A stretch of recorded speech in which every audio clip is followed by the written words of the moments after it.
So I'm Kristen Jade. I am a second year master's student at University of Maryland in College Park, and I'm going to kind of wing this moderation of this session this morning. I'm going to go ahead and give you the official business and welcome you to this general talk, and welcome to the ECN meeting of 2021. This session is going to be recorded for later viewing, so keep that in mind, and thanks for joining us all. It is really neat to see everybody's location popping in the chat. So I'm going to try to keep track of those things and to give us some help on keeping track of those things, go through some of these. The presentations will be a few minutes long each, and even though they're pre-recorded, most of the speakers should be here to give us a live answer to your question and respond to your comments. That's not going to be happening so much in the collections tours, as Chris just mentioned. So please direct all your questions to the speakers using the Q&A option at the bottom of your screen. Not the chat. So you can use the chat to talk to each other, but the questions for presenters should be in the Q&A. So please ask them questions during the presentation. The presenters can answer them during the presentation and during the 3-minute Q&A period at the end of each presentation. And the chat function has been made available for technical problems or for conversing with other attendees. So if you're having an issue, someone can answer you through the chat. And if you are having a question about the presentation, then just use that Q&A function. Use this judiciously. As Chris mentioned, we do have a code of conduct. We want everybody to have a great time. So please adhere to that as you chat back and forth. As the attendees of the virtual conference, again, the code of conduct applies to virtual events just as it would in person. If you haven't already, change your name and your Zoom account to reflect your institution and maybe your pronouns as well. And you can do this by finding yourself in the participant list, going to the More button, and then that way we'll know who you are when you're in the chat and when you're in the Q&A. So let's see where we are. I'm probably reading this really fast. I'm going to go ahead and take a look real quick as we get started. I see you all in the chat, so good. If you can't see the chat, take a look at that. Click the chat button at the bottom of your screen. You'll see that there are lots of useful links in there for our YouTube channel and for the upcoming symposia. So this is a good place to check in as the presentations get going. And Q&A also. I see some questions. Can you all see? You can answer me in the Q&A. Can you see questions in the Q&A now? You guys want to practice asking Q&A?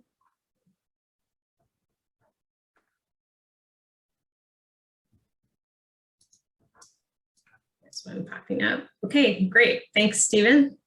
I see VJ typing in the answer too. Okay, great. So we're functional. We've got a couple of minutes here to get going.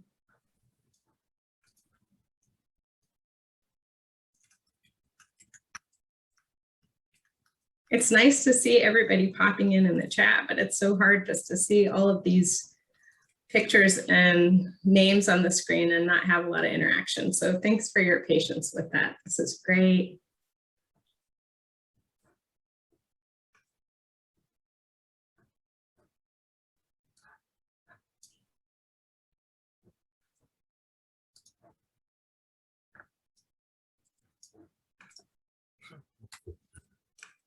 All right, so I'm going to go ahead and get started and introduce the first talk. We still have a minute to go before the talks are going to get started.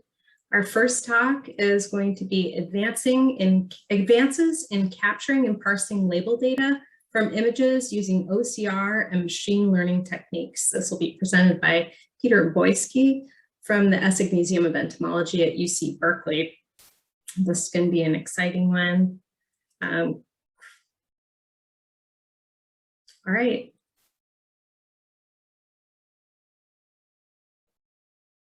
Okay, are we ready to begin? Hi, everyone. Thanks for tuning in. Today, I want to tell you about our progress in automating data capture from specimen labels. This is a collaboration which began with master's students from the School of Information here at UC Berkeley, who have since gone on to start their own data automation group called Doxy AI.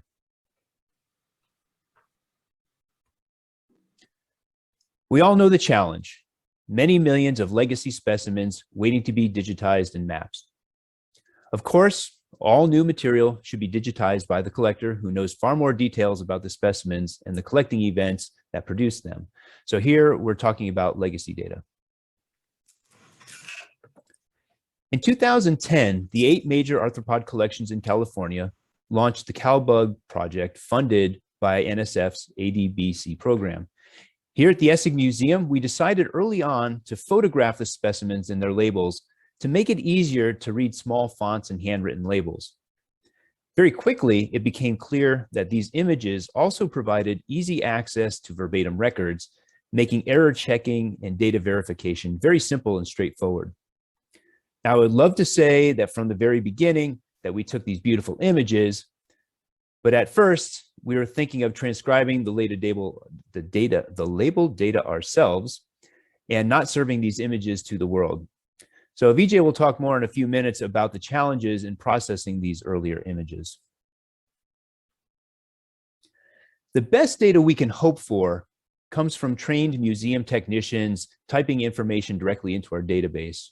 In our homegrown MySQL database, the catalog number and the taxon name are auto-populated from the label image file name, and the higher taxonomy is filled in from our taxonomy authority file. We make generous use of controlled vocabularies and drop-down lists and live data validation during data entry process. Although this is what gives us the most detailed and informed data, we are severely limited by the small number of people working in the museum. One of our graduate students at the time, Joni Baldamero, started looking online for citizen science platforms that might be able to help with transcription and came across Zooniverse.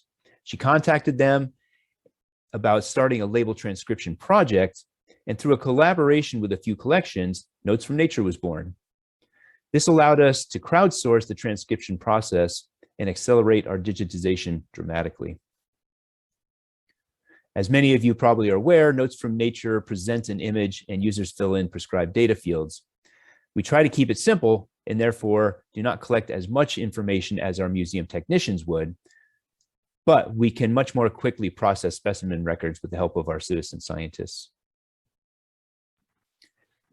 This is the workflow diagram I created at the beginning of the CalBug project.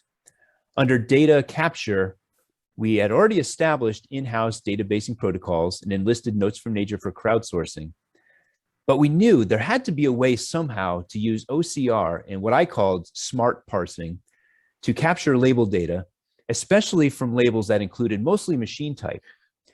I eventually connected with 2 teams from the School of Information who agreed to take on this challenge. If you saw our presentation at iDigBio conference earlier this year, you saw the approach from one of the 2 teams. Today, we'll hear from the other group. So now I will turn it over to Vijay, who will tell you more about the approach that they took and some of the challenges that they had to overcome. Vijay? Thanks, Peter. Hello, let me introduce you to our project, BugTrap. BugTrap stands for Bug Transcription and Annotation Pipeline. It utilizes machine learning models to digitally and, importantly, automatically extract data from images. Our team consists of Tracy Tan, Cameron Ford, Jui Lim, and myself, Vijay Singh. Our motto for the project was "No Bug Left Behind." Tracy, Cameron, and I are recent graduate students from the UC Berkeley School of Information, where we obtained a master's in information and data science. The BugTrap work got a lot of attention, so we incorporated as Doxy AI. Jui joined us recently as a business development executive.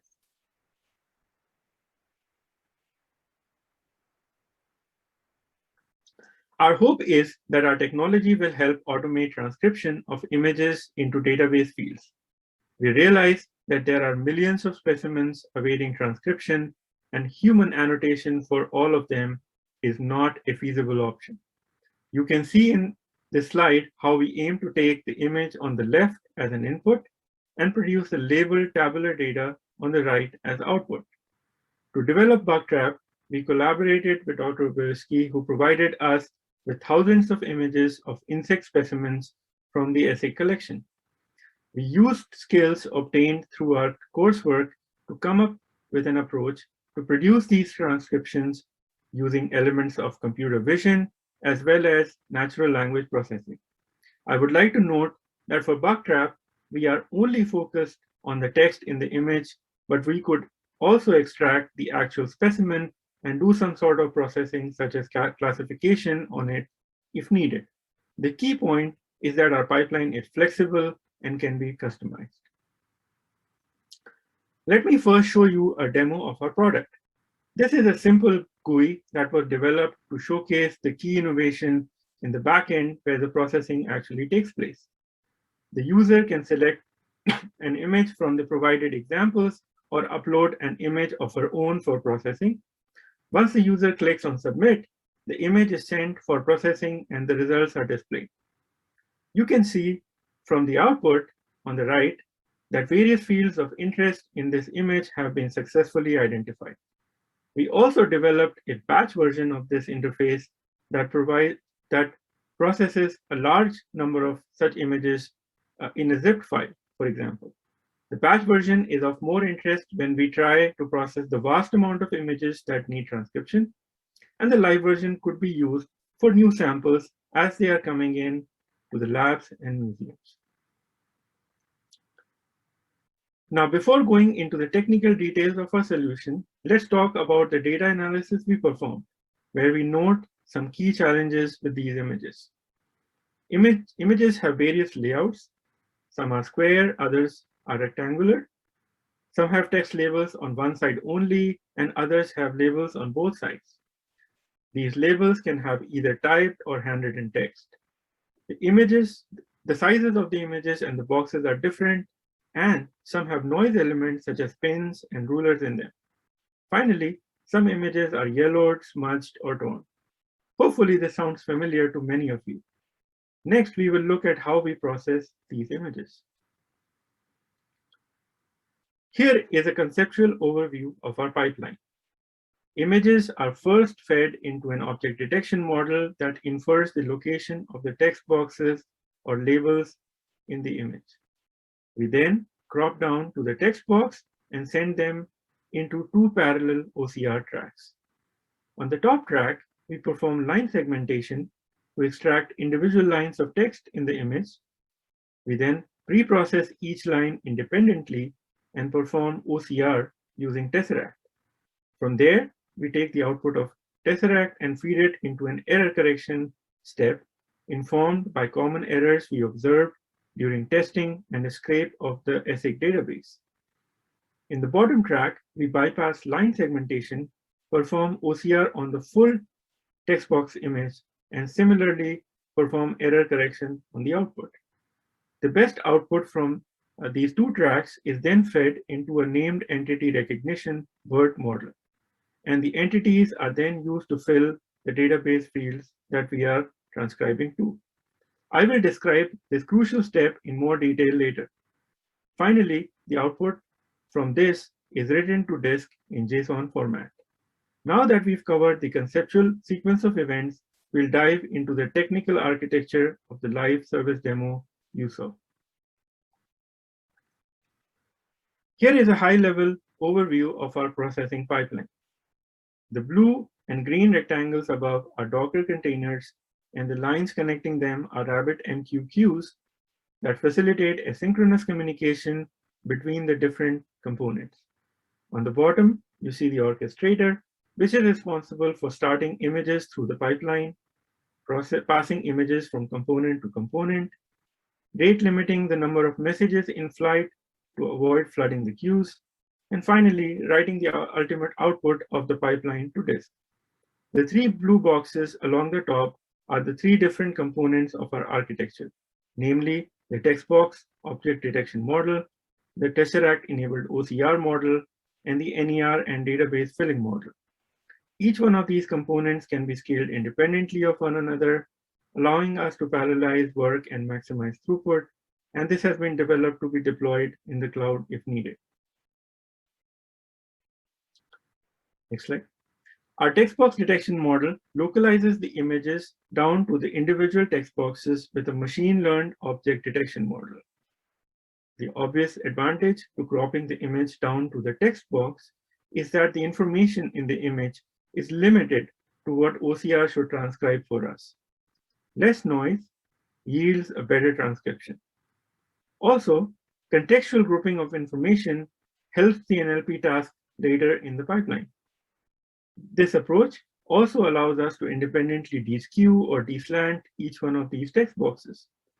Finally, this approach affords us better concurrency at scale, since we can process each individual text box in the image in parallel. We used a RetinaNet deep learning model trained with focal loss. This model uses the popular ResNet 50 backbone and is similar to other feature pyramid network architectures. Our training data consisted of roughly 1,000 hand-annotated images. Next, we'll jump into the various image pre-processing steps that we performed in order to improve the OCR performance. As mentioned, we relied on a library called Tesseract for our OCR transcription. We performed various image pre-processing steps before attempting transcription, which yields very good results. The greatest gain to our OCR accuracy was achieved by deskewing the input image. Line segmentation also helps in some cases, as you will see in the next click. Finally, we found that different images benefit from different kinds of pre-processing. We can use a cascading approach here. If the regular image doesn't yield output from OCR, we adjust the brightness of the image. If it still doesn't yield output, we adjust the contrast. And finally, if we still fail to extract text, we attempt to sharpen the image. As you can see, you can read the final image much clearer yourself.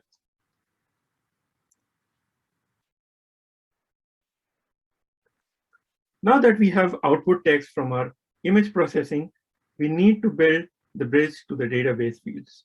We begin this process by putting the text output through our named entity recognition model. NER models use context information to name entities such as person, location, date, etc. We trained an NER model using custom labels from the ESSIC database. The model tags different entities that we need to properly classify the text. Our primary deliverables are the what, when, where, and who of the image. The ID we took from the name of the image itself. The dates, locality, and the person we get through processing patterns and other string cleanup techniques to finalize our output. We also integrated an API service, which in our case was Wikipedia, to extract more information about the taxonomy, but it could be any API service that adds value to our pipeline. To add more detail, we start with the image you see on the left and get an OCR output. We record the output as a list with a string for each text box on the image. Next, we put it through our named entity recognition model. You'll notice here that we can have many of the same types of tags, such as person, date, locality, ID, and so we are not done yet. From here, we process the results by looking at commonly used patterns and compiling them to get our final results. As an example of the pattern, here you see locality, date, and person on the same line. We know from our data analysis that this indicates that the person found is the collector, while the next line we have the string det, which indicates that the person will be the identifier. We can see the final results in the next click.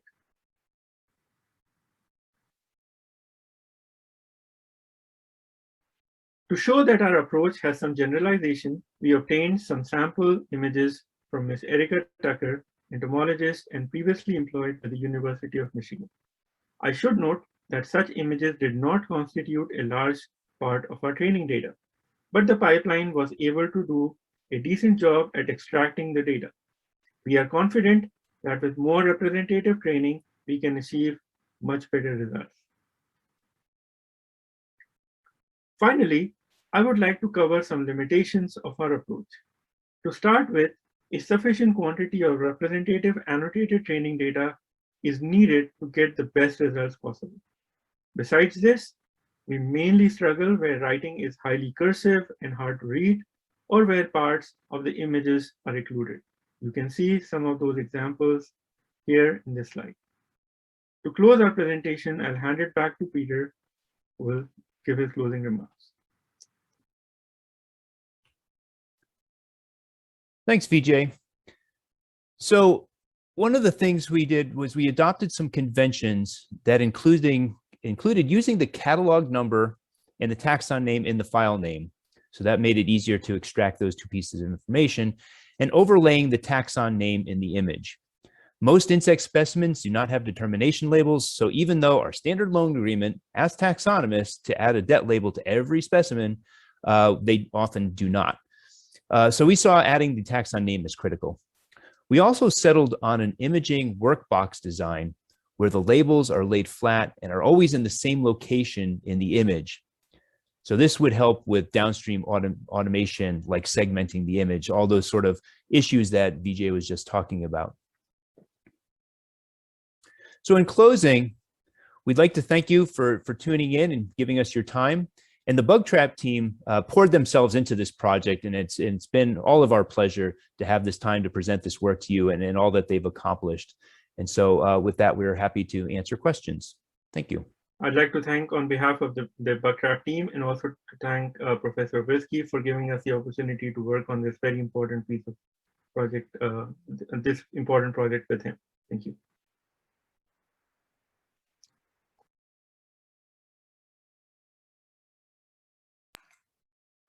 Thank you, Peter and VJ. That was really interesting. I think we're going to open up the floor to some questions. Again, just to remind the audience, questions, you have both a chat and a Q&A option at the bottom of your screen. You use the Q&A to direct your questions to the presenters.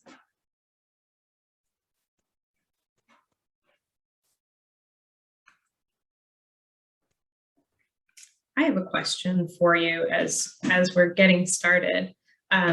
What's the scale? What's the range of specimens? I saw lots of microscope slides in your presentation. What are sort of the optimal range of specimens that you found success with, and what are sort of the outliers, like the biggest thing you stuck in there or the smallest thing that you felt was adequate?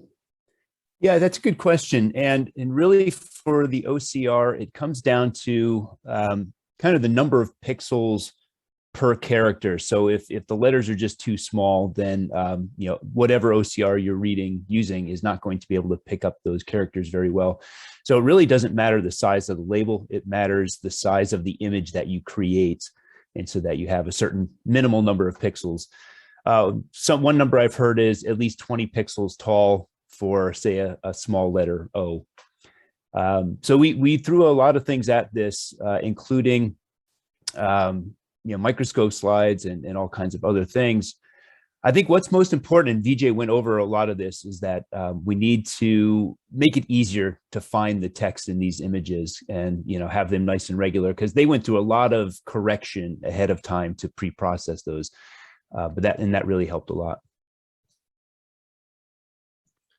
I think one thing I would add is that the image itself, the quality of the image makes a lot of difference.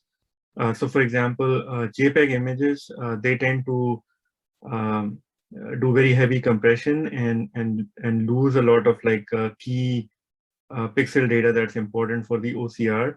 And because it's a pipeline, the output of the eventual classification depends very heavily on the OCR. And the object recognition in the beginning was done exactly to sort of pinpoint where the labels were, because one of the things we tried early on is just feeding the entire image to the OCR, but it just saw so much noise that the output was not very good. So for example, if you can replace the JPEG images with something like PNG format, which just keeps a lot of the information intact. Of course, TIFF images are best, but TIFF is a pretty heavy sort of 40 to 70 megabyte image. So that might be too much, but PNG is great for this purpose. And a few people have asked about getting access to this. I think a lot of people want to get started with this.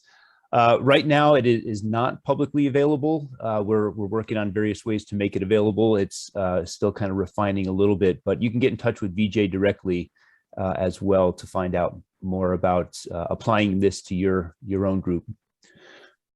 As far as I'll let VJ say something about the cursive writing, but also in terms of the time it took. So for instance, we had 50,000 images of megachilid bees that we sent to Notes from Nature, and it took about 3 years for Notes from Nature to complete that transcription, and it took the team about 30 minutes to run all those through their system.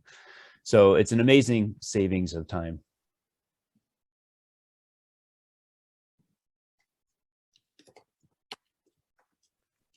So we do have some questions in the chat. I don't know if you, Vijay and Peter, can see that chat box open on your end, but we also have some questions that have been answered already in the chat. It might be worthwhile to review those so that the rest of the audience can hear those answers.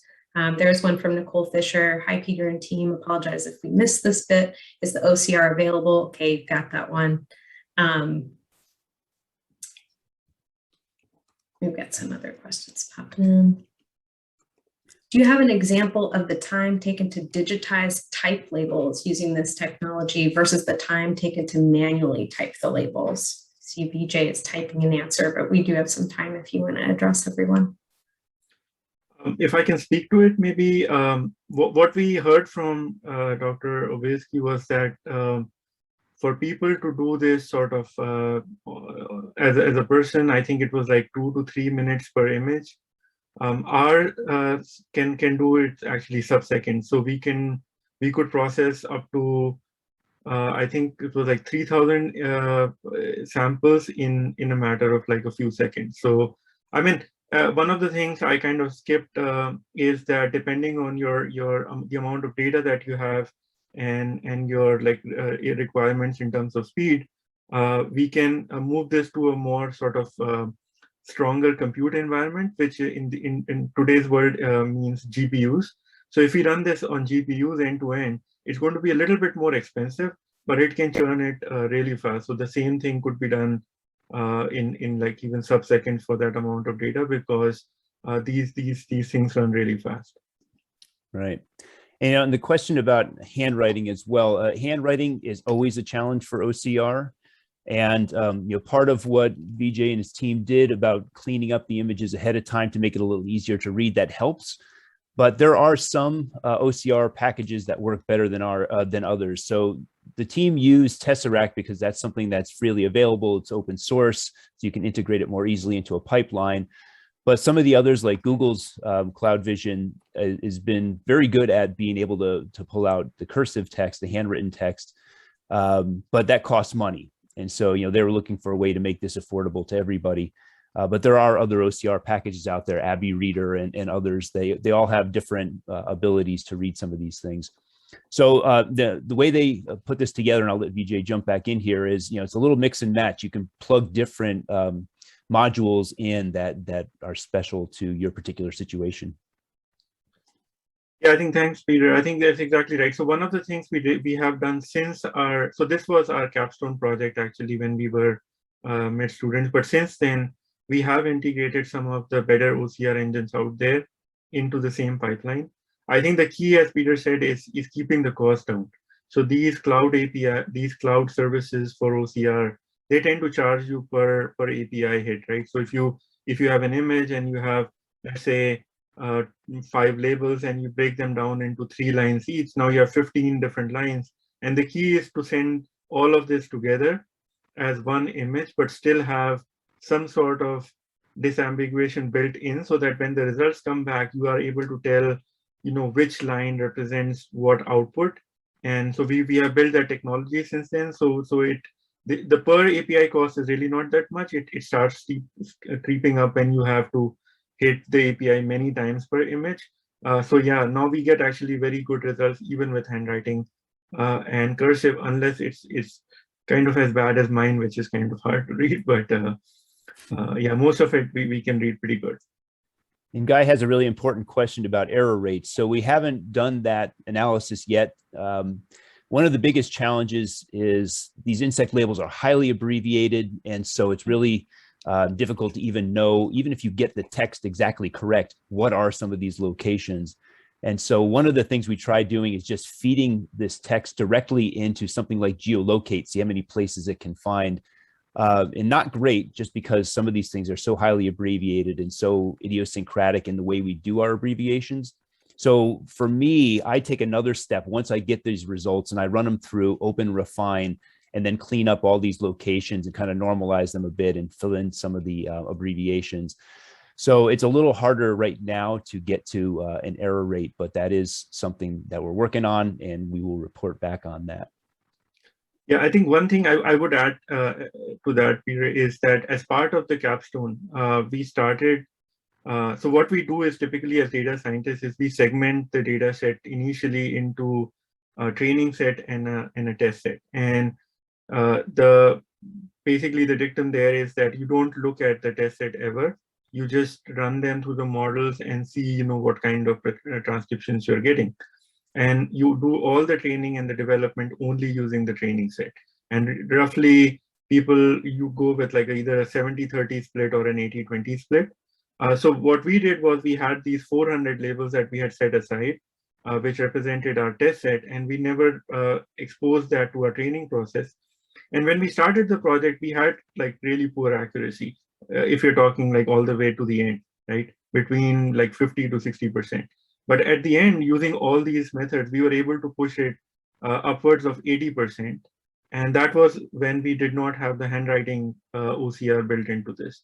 So while Peter is right that we do need to do it on a case-by-case basis, I think the key part of this thing was to build the pipeline in a custom way such that it could be made highly effective for a given data set by doing some things that are specific to that data set. And there are a couple of different parts to where errors come in. One is just reading the text itself, trying to understand what all the characters are that are in the image. And the other is what to do with that once you have it. So you have a string of characters. So did it properly assign them to the right data field? And so those are two somewhat separate questions, but both are improving dramatically. And so training it on a really nice large set of data from your own collection is really key to increasing the accuracy of the assignments of the different text strings. But there are other techniques too that don't require such a large training set. But of course, if the training set is particular to your own collection, that's the best.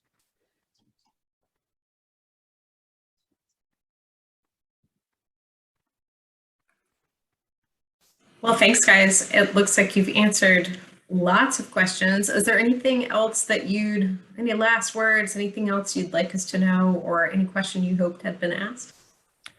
Yeah, for me, I think the take home is to improve quality of the images that we're putting out there so that we can use techniques like OCR and data parsing. Having very regular images that always have the text in the same place so that we can crop that out and do it separately from the rest of the image. High resolution as possible with as much as much of the original content there, like a PNG, those kinds of files. So just making better images that are easier to extract information is going to benefit all of us down the road. For me, I would say, first of all, thanks, Peter, for having given us this opportunity. And then there were some questions about using this. So please feel free to reach out to me. I mean, as I said, we realize the impact this can have and how important it is to get all these collections carefully, not just digitized, but actually extracted. And so we are open to working with you. I mean, the initial exploratory analysis is purely that, right? We'll get some samples from you, and we'll run them through our pipeline and then have a discussion on what it takes to actually move forward with this. Well, great. What an exciting presentation. Thank you both so much.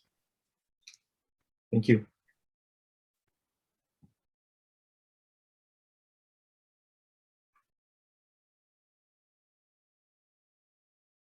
Okay, so thanks everyone. That was a great first session. We are rolling right into our next session, or our next talk, introducing advances in insect evolution. This is Sandra. You're going to have to correct me when you turn your camera on. Sandra Skashat. You're going to just correct me on that one, please. And then Stephanie Bandakawa Mafla Mills. Sandra is with the Department of Geological Sciences at Stanford, And Stephanie is at Rutgers here in Newark, New Jersey. Hi, Stephanie. Hey, y'all. I'm just going to share my screen. Sandra and I have a couple of slides, and it'll be nice and short. Great, thank you. And here we are. So Sandra and I are introducing advances in insect evolution. Oh, is this showing this? Yeah, let's try and do that. Sandra actually was the one who was thinking of this. My hat off to her.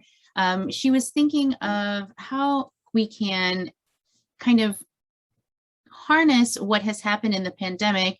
We've had a lot of virtual events. It's been really great to connect with people, especially colleagues around the world that we might never get a chance to collaborate with and connect with. And we were thinking, as a lot of our events and collaborations are returning to that in-person format, we were hoping that we could kind of maintain this space, a virtual space that could be dedicated to virtual seminars. And this seminar in particular, we were hoping that we would create space for entomologists who are just not in permanent positions yet. So grad students, postdocs, ECPs, and people who might have traditionally been excluded by the systems of entomology. We just wanted to make that space more welcoming and inclusive for them.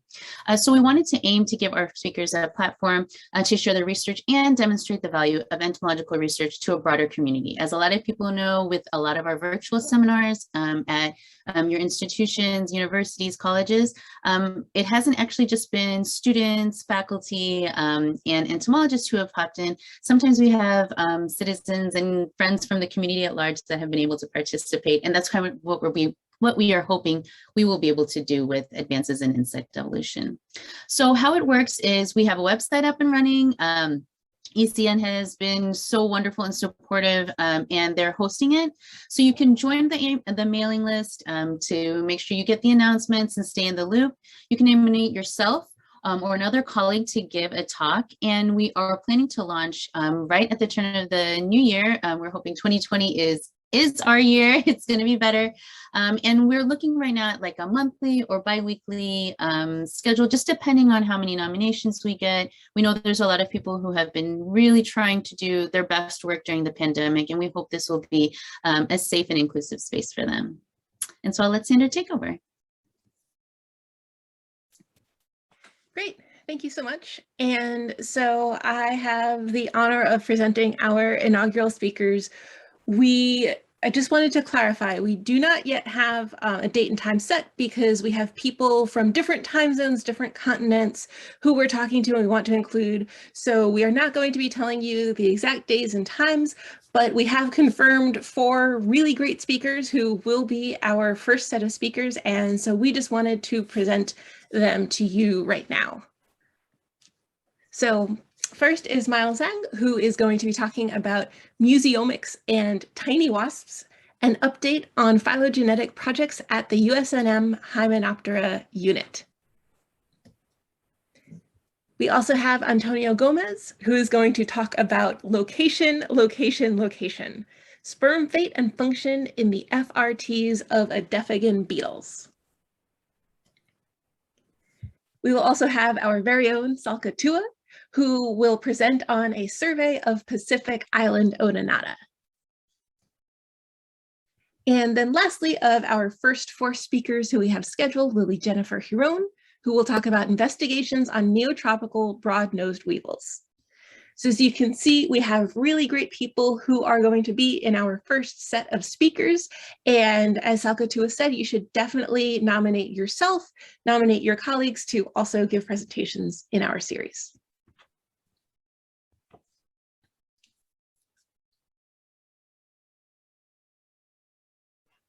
That's all. Great, that sounds like a really exciting series. I really wish I could just fill all my days with going to cool talks and talking with great scientists. Wouldn't that be great? That's just our whole time, all the time. What, in addition to the speakers and the community, what's the biggest hope that you have for this?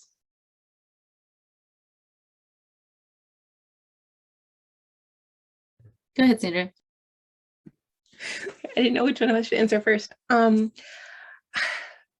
I think that my biggest hope is really allowing people to connect with each other who can't typically connect with each other in an in-person conference, right? So a lot of us, we don't have the time, or there's conferences that we want to go to that are really far away. There can be economic barriers, particularly for people who are early career. And so for me, there are scientists who I have learned about their work from far, and I really admire them, and I've never had the opportunity to meet them or talk to them. And so I think that this is going to be a really great way to allow people who have similar interests and similar passions to connect with each other, even if that's difficult to do in the real world.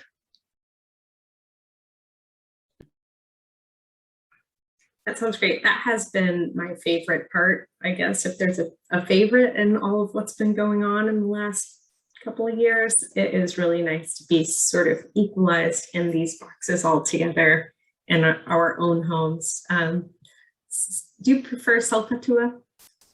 Have you both as Stephanie and Salkatua? So thanks for taking the time to make those corrections. And please tell me again your correct name pronunciation, Sandra. There's maybe one person in this entire Zoom call who could pronounce my last name correctly. I will be the second one. Shachet. Shachet. Yeah, that's very good. Wow. Okay, so thank you both so much. Thanks for taking the time to correct me there. I'm really excited. Salkatua, did you want to add anything on your biggest hopes? That was a pretty good one to follow, but did you have a chance to say what you wanted to say about that? Yeah, I think I mentioned it pretty much in this space. It is a good opportunity to make sure there's space for people who might not have a chance to connect, and to make sure that their work is seen. And, you know, we put a lot of work into our time, so we hope that this is a good space for people to share their work. Great, it sounds so exciting. Thank you for sharing it here. I think we have one question. Yeah, we do have a question in the Q&A. Laura S. is asking, are there plans to record the insect evolution seminars so they can be viewed later?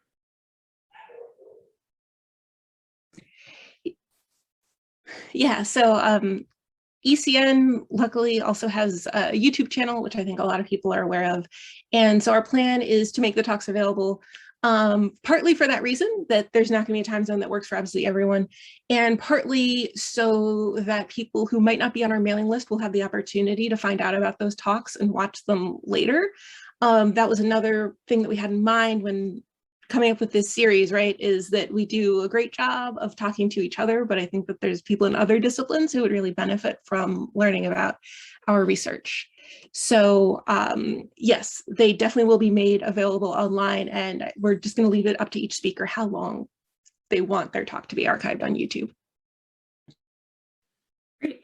Again, that's really exciting. Looking forward to this. It looks like a lot of people in the chat are looking forward to that too. In the chat, if you haven't seen, Isa Betancourt has kindly added the link to the ECN YouTube channel there, so you can more easily find those. I'm going to bookmark that now. And thank you both so much. It's really exciting. Thanks all.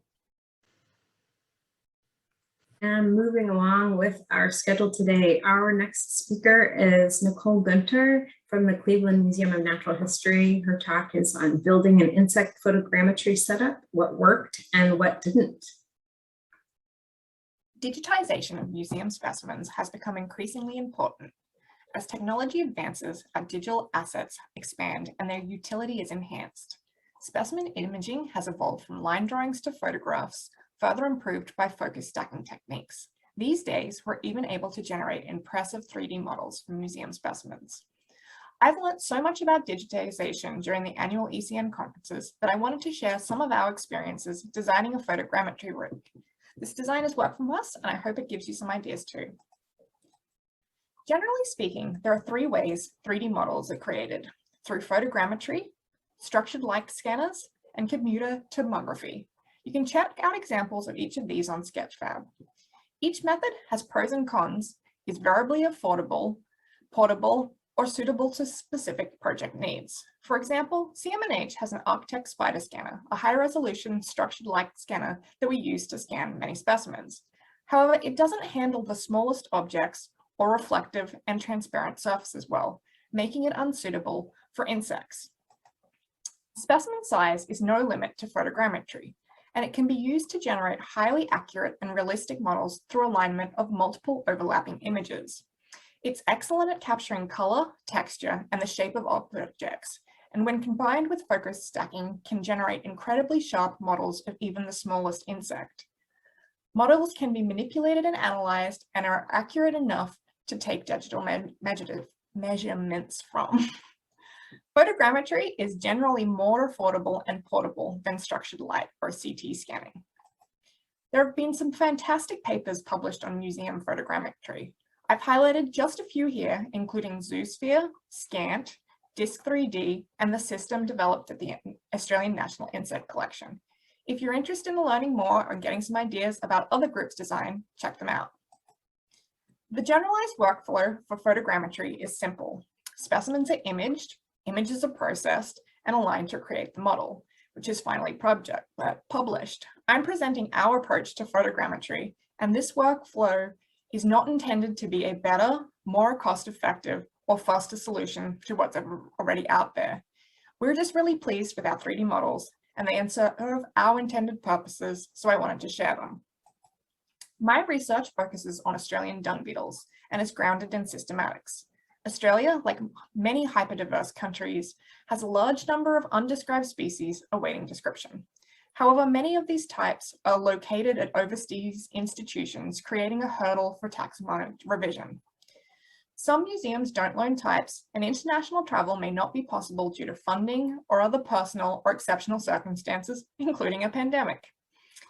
Taxonomy has definitely been accelerated with digitization of types, and 2D focus-stacked images are incredibly useful. However, many characters may not be captured in the correct angle, may be obscure or hard to assess with just a small number of images.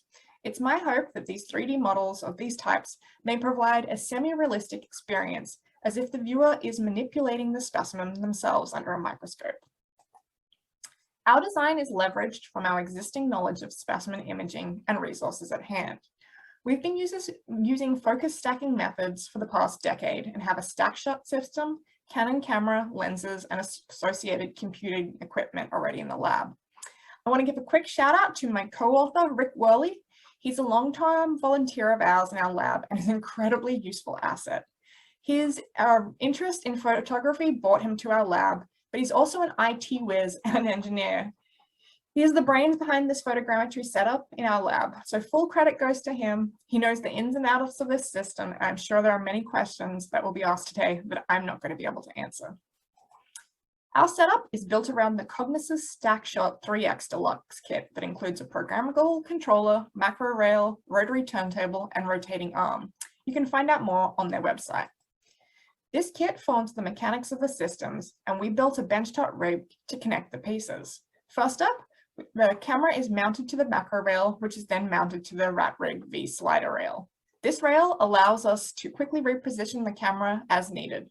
Quick release plates are used to position the turntable, arm, and macro rail, and the ARCA standard plate clamp mechanisms allow us to effortlessly move them. Adjustable clamps secure them in place. I've listed component prices here to provide an example of a cost to build the rig, but note other brands of slider rails, ARCA style plates, and clamps exist that may be cheaper. These are in US dollars. Next, we have the camera and lenses. The prices of Canon's 50 megapixel DSLR camera recently dropped, so we upgraded our camera to optimize the efficiency of imaging. Specimens can be aligned in a smaller area of the frame from the 50 megapixel camera, yet still utilize the same number of effective pixels as a full frame of a 30 megapixel camera. This is important because the depth of field becomes shallower the closer you are to a specimen. By increasing the focal distance and depth of field, we reduce the number of stacks per imaging, improving our time efficiency. Most of our specimens that we're imaging are between 2 and 35 millimeters, so we use the 65 millimeter macro lens for imaging smaller specimens smaller than 1 centimeter and the 100 millimeter macro lens for larger specimens. Note that you can also get a 50mm lens that you might be needing if you're imaging larger specimens. One of the major expenses of this setup was the speed light flashes and associated power units. There is much debate over photography lighting, and many people argue that flashes create sharper images. Others prefer more affordable LED lights. We tested the Leica KL200 LED light from our lab. This light is definitely not optimized for super bright photography lighting, but as a result, we needed to slow down the shutter speed considerably. These images show the differences between flash photography and LED lighting here. We thought that the flash was worth the additional expense due to the sharpness of the images. We've modified our setup, replacing the AA batteries in the flash with AC-powered battery eliminators. Normally, AA batteries last about a 1 week of high use, so that you can imagine the continuous cost of these. High-quality rechargeable batteries are about half the cost of battery eliminators, but of course they need to be recharged and become less reliable with age. So far, we've been very impressed with the performance of the battery eliminators, and these are so powerful that we no longer need the turbo AC to power the flash units, which would further reduce our initial setup cost. Next up, our solution to mount specimens on the turntable. There is a small screw hole in the center of it, so we purchased a selection of hardware, including threaded and tapped metal shafts and screws. Orthowax was used to secure pins within the hollow metal shafts. You can also see the use of 18% gray cardstock that covers the turntable and creates an even background for images. Positioning the specimen in the pedestal is pretty simple. We often place the pin on an angle or off-centered, aligning the center of the insect with that of the turntable by eye. This is especially important for point mounts. The Canon utility is a useful guide, and slight adjustments can be made by sliding the Arca rails as needed. Our flash diffuser design had many modifications. This diffuser needs to shield the turntable as it moves, while also allowing a clear line of sight to the camera lens. We overthought our original design, but it's since been tweaked into its current form, built from foam board core, translucent paper, and if you look closely, there's some black card at the back, which when flashed appears as the gray background of our image. The diffuser is connected to a gooseneck iPad holder. Originally, this was clipped to the bench, then to the cupboards above, until we discovered of the wonders of a heavy textbook. Knowing what we know now, we'd suggest ordering a longer slider rail to attach the diffuser to. A 100cm rail would add sufficient length for the slidable diffuser and would also allow for imaging larger specimens with a 50mm lens and camera positioned further backwards. I'm going to quickly summarize the workflow that we currently use and cover also a little bit about the models and how we make them. The StackShot 3X is simple to use. First, you set the X parameter, which controls the slider rail, by determining the stack size based on the size of the specimen, the lens, and the aperture. This process is near identical to the normal stack shot and is determined by the focal points of the specimen. Next are the personal preferences that determine image overlap across the pan and tilt planes. The smaller the increments, then the more overlap of these images. We find setting the Y parameter of 36 10-degree increments around the turntable works well, while we typically tilt the specimen at 30-degree increments with the arm positioned at 60, 30, 0, -30, and -60 degrees. For types, we image them at 15-degree increments to increase the number of rows and vantage point. Note that depending on the size of the specimen and its placement, there are some views that may be obscured by the pedestal or turntable. As you can imagine, specimen imaging becomes more time-consuming the more number of stacks, rotations, or rows imaged. Luckily, most of the process is automated except for centering the specimen and setting the original parameters. In general, it takes 4 seconds to generate an image, so a specimen imaged as 5 rows of 10-degree rotations with 10 stacks per image generates a total of 1,800 images in about 2 hours. Adding an extra row takes another 24 minutes, or if you need to take twice the number of stacks per image, it takes twice as long. Specimens can be left overnight to image, however. Image processing is also relatively automated. If you remember before, I mentioned that utilizing a 50 megapixel camera to increase the depth of field we resulted in a lot of empty space in our shots. We now crop all of our image with a standard canvas size determined by the size of the specimen using Photoshop's batch process. We then use Cognis's file sorter to rename all the images for processing. They're stacked using the PMax protocol in Zerini Stacker, and finally we add a scale to all the stacked images in Photoshop, again with batch process. Combined, these tasks take roughly about the same time as imaging. Creating the model is where our workflow differs from most of the other lab groups. We generate our models using a commercial product viewer, WebRotate 360. Our purpose is to visualize types, so we need photorealistic images with minimal distortion or editing. There is a free version of this software that allows you to do most things. However, the pro version has an affordable one-time license fee, but it also allows you to add full screen support to view the images at higher resolution and lets you add unlimited hotspots to your rotation as well. You can save your preferred settings as a template and publish a model within 5 to 10 minutes. We also tried creating meshed models in other programs, but it was a steep learning curve and our computer was slow with aligning and meshing. Further image processing was needed and models were improved by a time-consuming masking step. These alignments also struggled a little bit with the highly reflected surfaces on many insects. I should note though that I'm a newbie to 3D modeling, and I'm sure someone that knows more about these programs and has a more powerful computer would have generated far better models than I ever did. Regardless, we think that WebRotate 360 rotations fulfill our needs to visualize specimens to accelerate taxonomy. So you probably want to see what I've been talking about all this time. All of our models are published on our web site, Ento360. The address is listed here, but if you're watching this video live, I'll also copy it into chat. Each model is stored as a set of image files on the website server, along with XML information and Java utilities from WebRotate that allow us to display and interact with the models. These can be uploaded to any website as long as the WebRotate files are also accessible. And these core files could also be shared and viewed on any other computer. That we made for World Robber Flight Day. That's right, it's so quick that we generated one in a couple of hours just to share on social media. So you can see me manipulating my cursor, dragging it in any direction. There's also full screen and hotspots. So with the hotspots, we've got dorsal, ventral, and we've also got the labels added. You can navigate manually if you want to position it into a particular view, but there's really a lot that you can do, including zooming in and out of these beautiful specimens. Please go ahead and explore. We've started imaging some of the Australian dung beetle types, so if you've got any in your collection, I'm probably going to be reaching out to you soon. We've also used these 3D models for training in a virtual identification workshop, as well as being able to pivot an undergraduate internship that was cancelled due to COVID.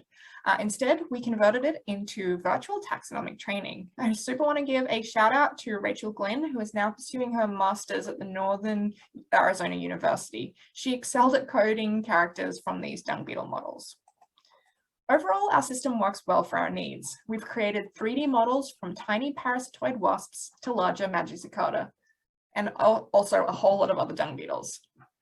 As is, the system could probably handle a specimen as large as about 10 centimeters, and this size is limited to that of our flash diffuser. If we made a larger diffuser and used a 50mm lens, then we could probably image a specimen up to about 15 or 20 centimeters. However, the pedestal and turntable may interfere with some of the images. This system has many pros. It has a minimal learning curve, especially if you're familiar with focus stacking, and you can repurpose some of the equipment already in your lab. The rig is portable. It takes about 20 minutes to deassemble and about 30 minutes to reassemble. And the original build time was about an hour once we had all the parts together. WebRotate 360 only needs basic computer requirements and can generate a model in a matter of minutes. It suits our needs really well, and we can create a model in just a matter of hours. Most of that time is automated with minimal hands-on work. Once again, I'd like to thank Rick Worley. We're so lucky to have such an incredibly talented volunteer in our lab. This project wouldn't have gone so smoothly without him. I'd also like to acknowledge the support of the National Science Foundation that was used to build this setup.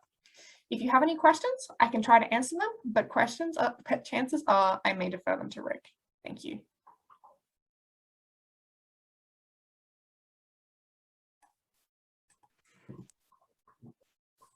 Hi, Nicole. That was great. Thank you. Playing around with a couple of those on your site already, and it's pretty exciting. I know there's going to be some questions here. Let's see. There's lots of congratulatory messages in the chat, but let's see. Does anyone have questions that they want to pop into the Q&A? I can see one in the chat that was directly messaged to me from one of the other panelists, and it says, can you address total image size and the snags with putting these images online? So the total image size is actually small. For our purposes, we find that just saving them as a JPEG, in the highest resolution JPEG as you possibly can, instead of a TIFF, really makes the size possible. So when you just how many images and the file size, when you get 1800 to like 3000, really is a lot. But once you've stacked them, it gets down to about 180 images, and we delete those pre-stacked ones. But a model, once you put it online, is I think it's about, depending on the exact size and number of images, it's about 200 to 500 megabytes, and that's stored on our file server. The snags with putting the images online are mostly that the system needs to read from the web rotate files that also exist and gets put on the server. So it does create some small limitations with sharing them on other websites that you might not have access to put those background files on. But if we were to share them with a colleague, we could just email them those web rotate files. And we've done that with some of our colleagues sharing specific images. And that's the way I plan on sharing any type images back with the collections from which I borrowed those specimens from. And then I think we have, so the question on how do you handle point mounts, is the specimen centered on the spindle axis. So on one of those slides, I did have one of the pictures, but we do actually angle the pin. So overall, it looks like the pin is off to about a 45-degree angle. So if you look at one of the point mounted specimens, those rotations, if you look at the pin and you track it, you'll see it moving around the screen. So it's definitely, the pin is not a vertical in the system. So it takes a little bit of practice aligning the center of the specimen to the axis, but it's worked pretty well.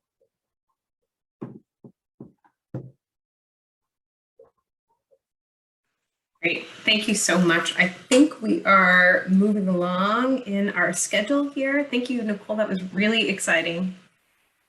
And next we're gonna hear from Ross Winton, who is talking about informing conservation through entomological collections.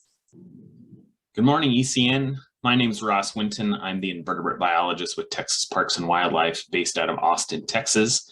And I'm going to be speaking to you this morning about conservation efforts in Texas and also across North America, specifically how those conservation efforts are supported through entomological collections and their holdings. I get a lot of questions, especially when I attend ESA or ECN, about why Wildlife Agency is interested in collections and in entomology.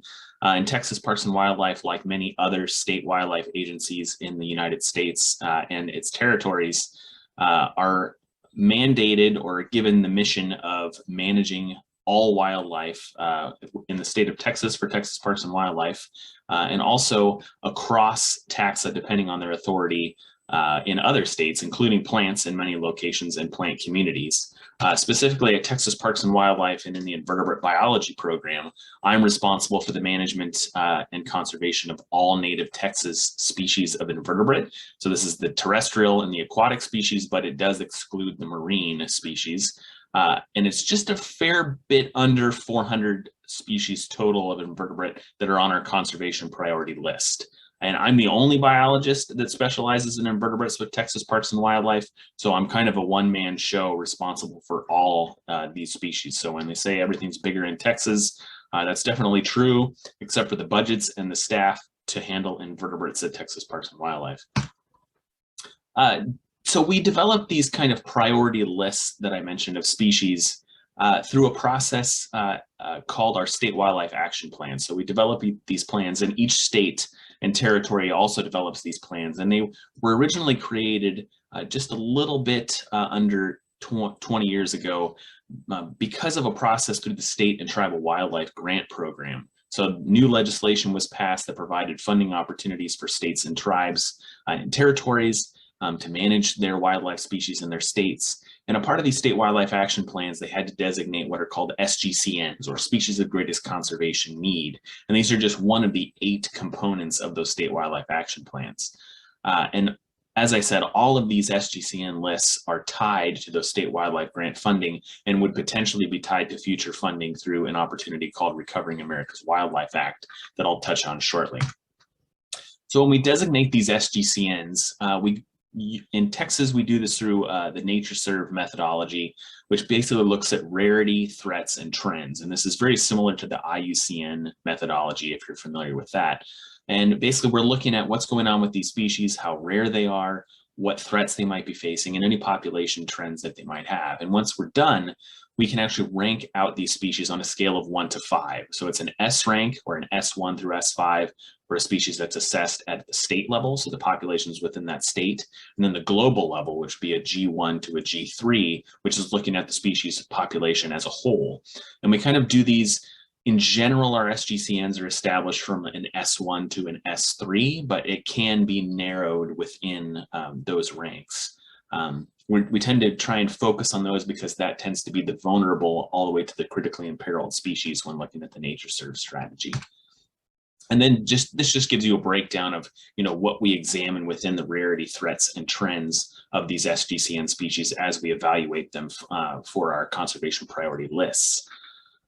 And one of the struggles we have, so when we go through this process of conserving species and managing these species, first we start out with what is a species, what do we know about the species, and then we move beyond that into looking at the population as a whole, any trends we might know, any threats that might be impacting that species, and then we take action to conserve habitat, develop best management practices, and really restore things, and that could be through a process of regulating take. The great thing we have within this monitoring and action pattern is as we enact these things, we can go back and monitor effectiveness. And then, as the populations improve or don't improve, we can tweak our strategies to try and benefit those species. So it's really a process of implementing actions and then monitoring the effects of those actions. The unfortunate things with most invertebrates is we're really stuck at this descriptive phase. So we know a little bit about the species, we know a little bit about its range, maybe something about its life history, but for most invertebrates and insects in particular, we know very little about their population size, very little about population trends. There really hasn't been a lot of work done on most of our invertebrates across the world. So it's really difficult to get to that monitoring and conservation action stage. And as a result, we've tried to collaborate with a variety of collections in Texas and also in adjacent states through institutional collections at universities because they have a large amount of available data on many species in our region and often with a lot of diversity in their holdings. And they tend to have excellent regional representation. They have a lot of collecting effort that's taken place in and around their institutions, in the communities and habitats adjacent to the universities, and really across the state through, it could be biological research stations and the like. And many of these institutions also have a digitization workflow. So they've already started to digitize specimen records, and they've started to actually get these things into a place where they're more accessible for the conservation community.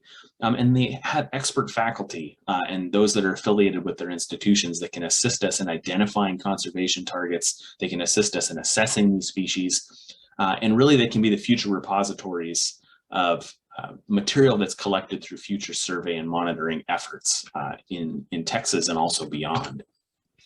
Now, as we start to look at this, we're looking at it just from Texas. But if you look at species that exist across state lines and into other states, we start looking at the broader population instead of just the portion of the population found in a single state. As we all know, wildlife, insects don't pay attention to state lines, so they're going to have populations broader than just one political boundary, within one political boundary. But what we found when we started looking at other states, that we wanted to collaborate with to conserve some of these species, we found that they had inconsistent authority. Some of them would have the authority to conserve or manage certain invertebrate species, but not others. And a lot of this came down to a poor interpretation of how they could define these SGCNs, and then also just their statutory authority within state law. We also found that many of the invertebrates included, if they did include any, they had very low diversity. There were lots of knowledge gaps, and they really weren't that high of a priority, even among states that included invertebrate species of greatest conservation need.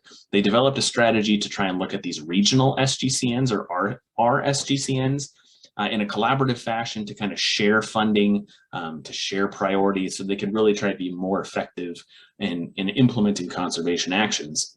But again, this list had very, very low diversity.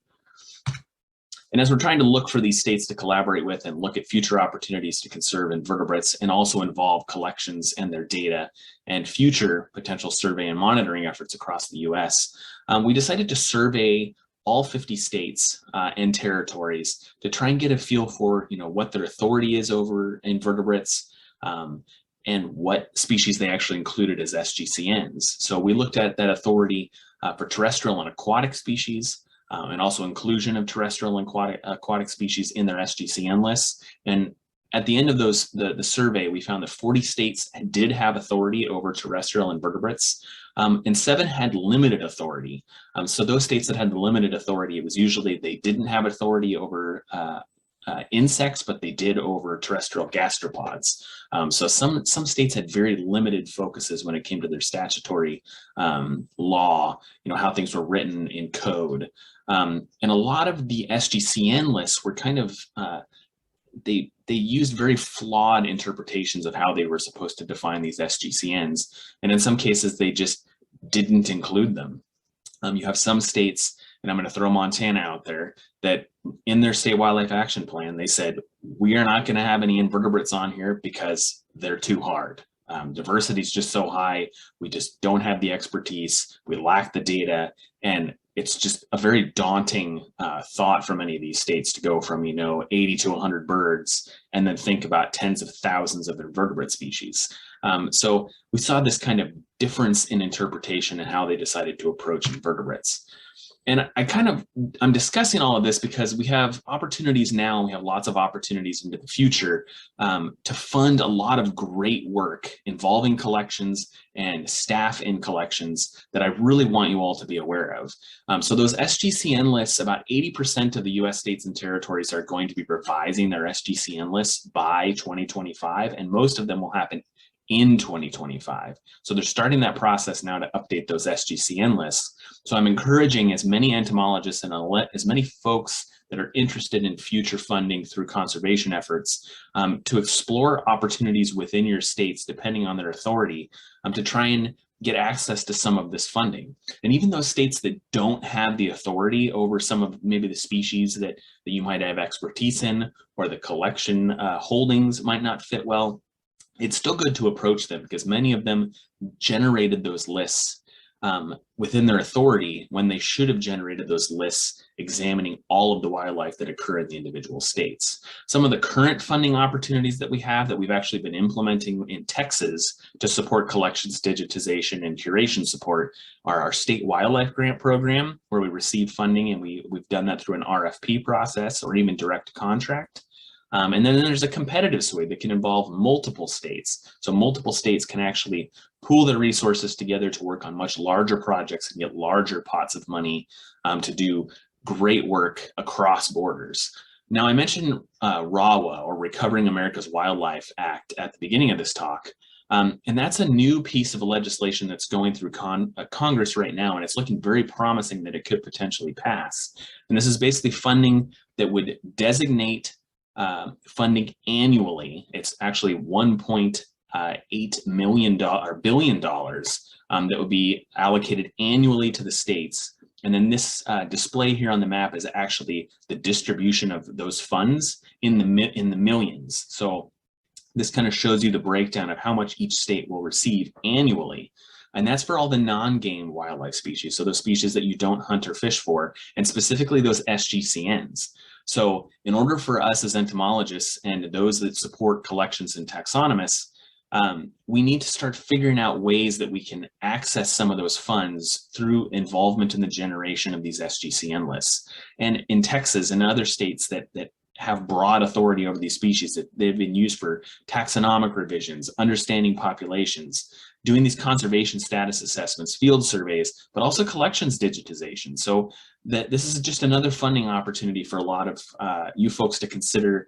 And it doesn't necessarily have to be limited to just collections that are in the United States. Even those that have holdings of material in the United States, whether it's specific collections of collectors from the US that ended up in foreign institutions, it's not limited to just collections within the states.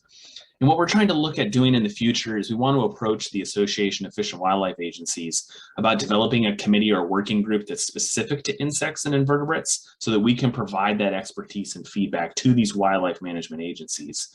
So starting the discussion with the agencies, and if they have invertebrate staff, trying to develop those relationships where we can provide that feedback to them on species that they should consider for their SGCN list.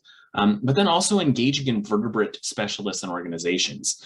When I go to meetings with ECN or ESA, I can count on one hand the number of wildlife agencies that are represented at those meetings. And the same with wildlife management meetings. You can count on one hand the number of entomologists there. So trying to find ways we can bridge this gap between our fields to try and collaborate and move towards a common goal. So some of the next steps that we're looking at are, encouraging people to provide feedback on those SGCNs to the individual states, advocating for collections and the support of taxonomists to be included within those funding that are going to be allocated, and then developing a network amongst all of us in the collections and among taxonomists that are interested in collaborating with some of these states and organizations that are developing these lists.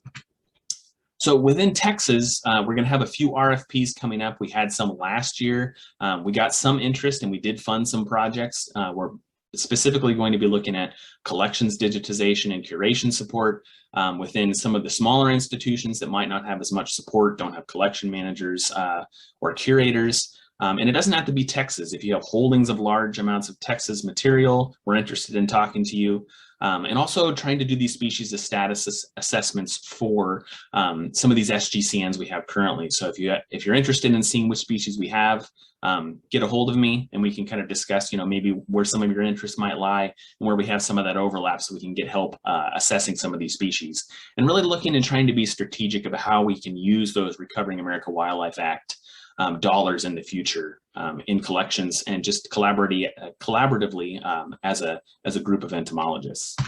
And with that, I'll take any questions anyone might have, and I look forward to working with you all soon. Thank you so much.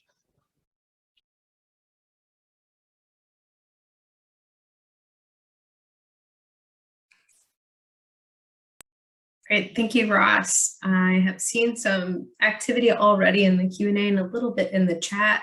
I'm not sure if you want to turn your camera on, if you're able to, and maybe bring some of these answered questions to the whole group.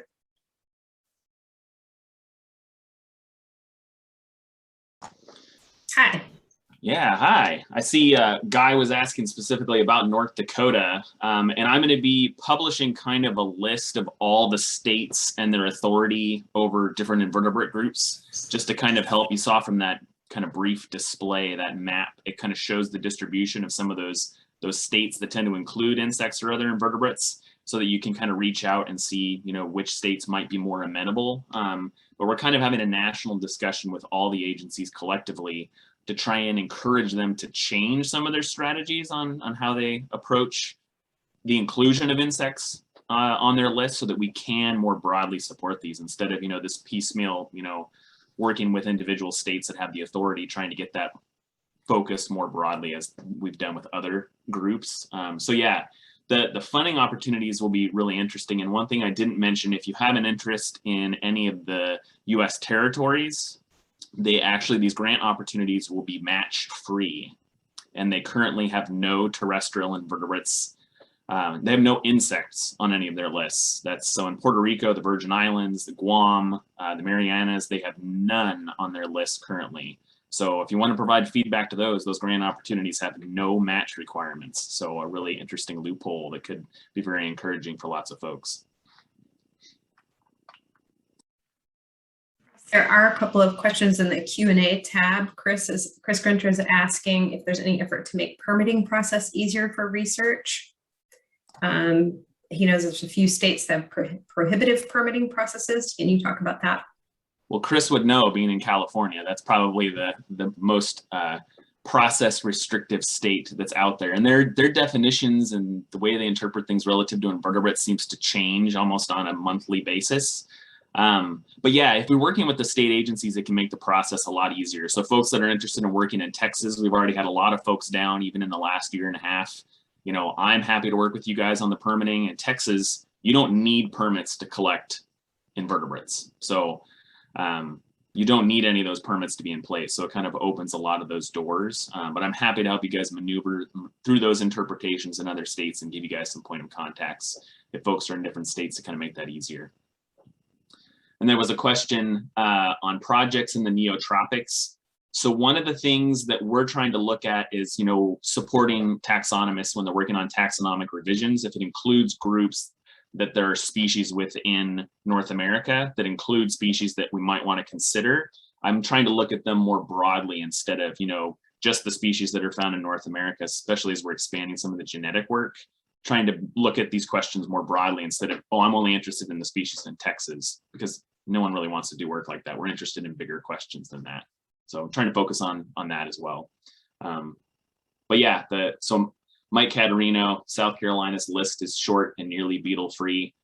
There's definitely be lots of opportunities in these other states, but I don't want to just do it as a piecemeal, you know, individual states. If you guys expertise in certain groups and you know that there's a lot of endemics in particular, definitely let us know so we can get in touch with those states. But trying to develop this network amongst all of us to give this feedback to the states. Thanks, Ross. That was great.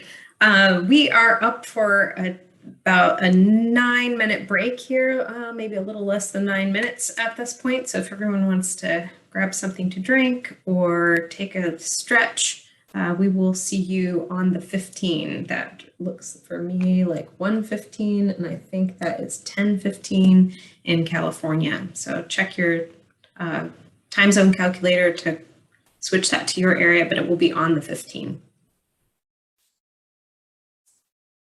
So we are recording. Okay. Hello, everyone. Thank you for your presence and attention today. My name is Michael Brandstetter, and I'll be talking about the U.S. National Pollinating Insects Collection, overview, history, and updates. I'd like to begin by acknowledging and thanking my fellow B-Lab co-authors on this talk, Diana Cox-Foster, John Koch, Terry Griswold, and Harold Eichert. Today, we would like to acquaint, or better reacquaint you all with one of the largest bee collections in the US, or dare I say, the world. The impetus for this talk arose from a major period of uncertainty that we have experienced over the last 3 years, caused by a building renovation that resulted in us having to relocate the collection 2 times in 2 years. Having just finished the second relocation, we've been navel-gazing a bit about the history and value of the collection and about our desire to keep the collection going and growing so it can continue to be a major resource for bee research in the future. In case you are unfamiliar with us, our collection is part of a US government research lab within the Department of Agriculture.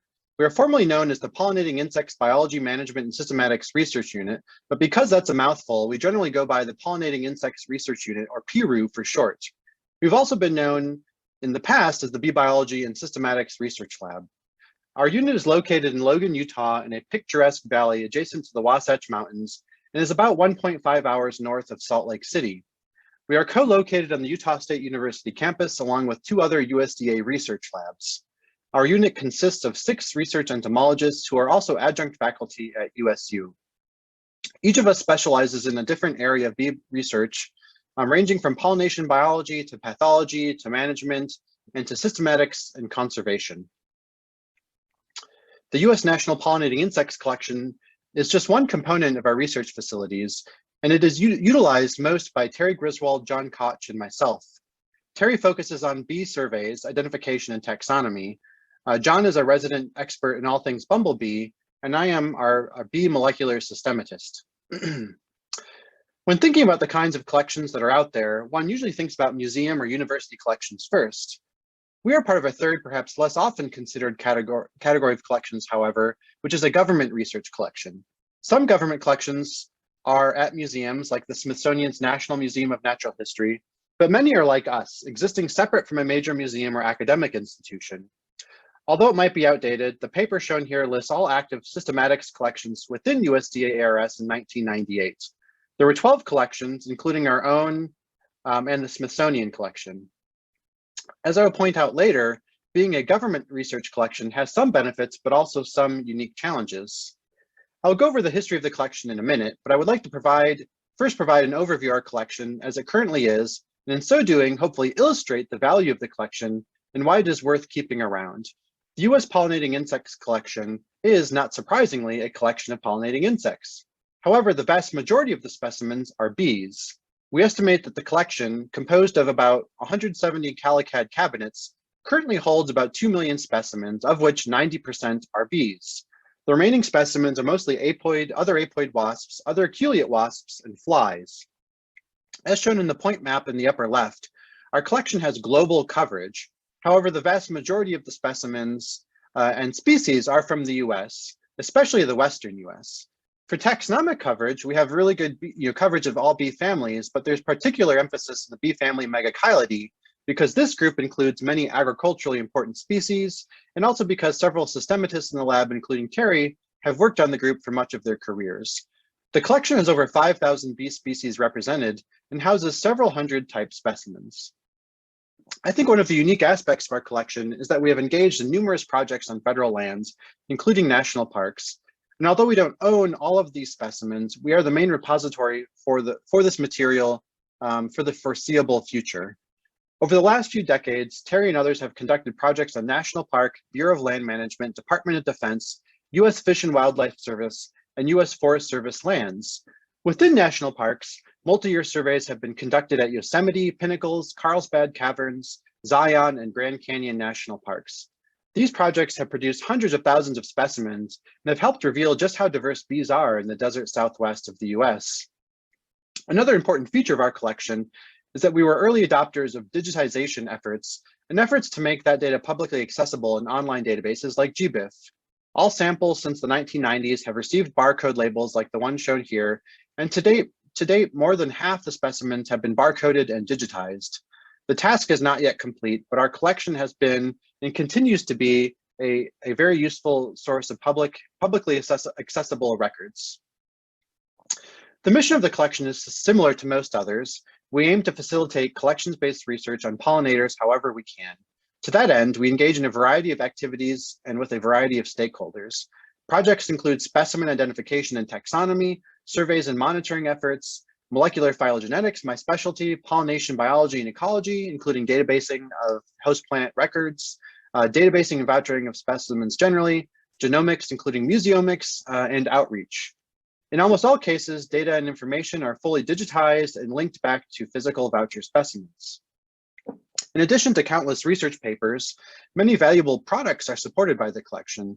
Two notable examples are the accessible Bees in Your Backyard book written by USU Professor Joe Wilson and former B-Lab student Olivia Messenger, as well as the Exotic BID Matrix Key and website written by former student and current collaborator Skylar Burrows and funded by APHIS. These products and others like them were only possible thanks to the specimens and data housed in our collection. Now for the history of the collection.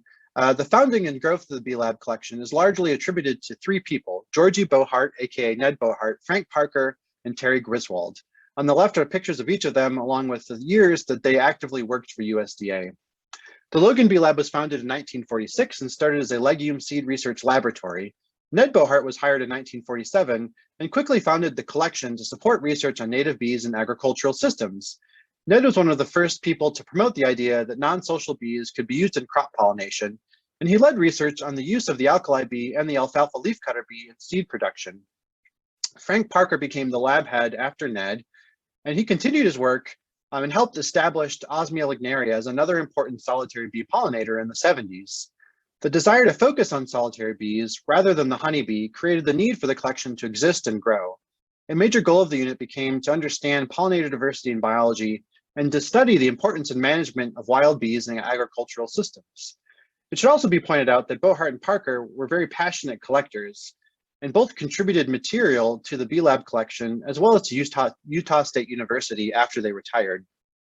Frank, to this day, still collects, sorts, and donates material to the collection. Before moving on from Ned Bohart, I just want to mention that his brother Richard, or Dick Bohart, started the entomological collection at UC Davis in California. This is of interest to me because I did my PhD at UC Davis and now working at the other Bohart started collection in Logan, Utah. Overlapping and succeeding Frank Parker as the head of the collection is Terry Griswold, who began working in the bee collection in 1979 as a student and who later became and remains a permanent research entomologist in the Bee Lab. An interesting thing happened since the time that Terry was hired. The size of the collection grew exponentially. In 1972, the collection had 210,000 specimens. In 1983, 250,000 specimens. And in 2015, 1.3 million specimens. Similarly, Terry oversaw the beginning of the effort to digitize the collection, and the number of database records went from 30,000 in 1992 to over 1.3 million in 2015. It is probably fair to say that much of the growth has been the result of Terry's passion for collecting and databasing. However, this period was also when there was greater interest in biodiversity survey projects and conservation efforts on bees. It is also necessary to acknowledge the fact that many others have collected and contributed specimens to the Bee Lab over the years. This includes other USDA scientists like Phil Torchio, Jim Kane, and Jamie Strange, as well as many USU students like Olivia Messenger, Michael Orr, and Kim Hunsinger. We've also benefited greatly from a growing list of collaborators who donate material to the collection or for long-term storage and databasing. Now I want to switch gears a little bit and talk about major events over the last few years that have challenged and put at risk the future of the collection. The Bee Lab collection has been housed in the Department of Biology at Utah State University for the last 50+ years. In 2019, however, the building was renovated and everyone was forced to relocate for 2 years until the renovation completed. Moves are always disruptive, but especially so when you are not part of the university, but rather a large federal bureaucracy.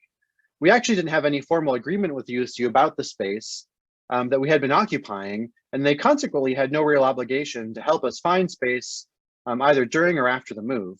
Thus, when we learned about the renovation, we began a year-long adventure to find a space to rent that could fit the collection and accommodate our research. We worked with our USDA contracting personnel to find space in Logan and looked at a variety of office spaces, as well as rather quirky spots like empty department stores and a local mall.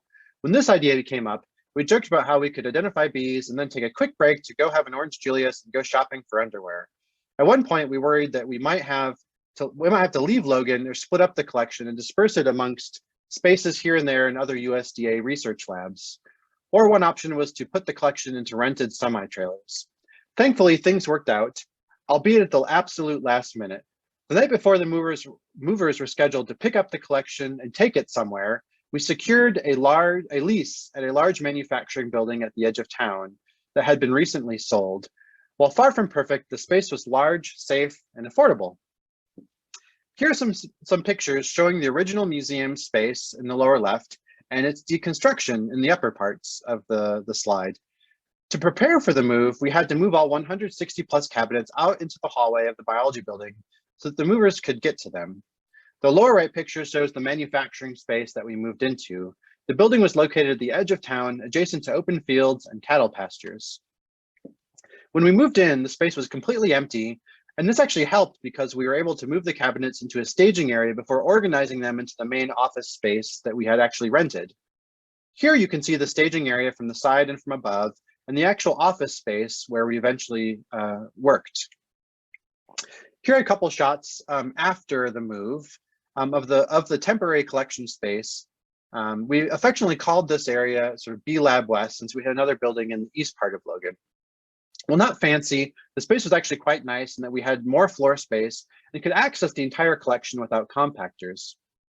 Another perk was that the Blackstone Grilling Company had moved next door to us in the same building, and we got to join them for cookouts at lunchtime every so often.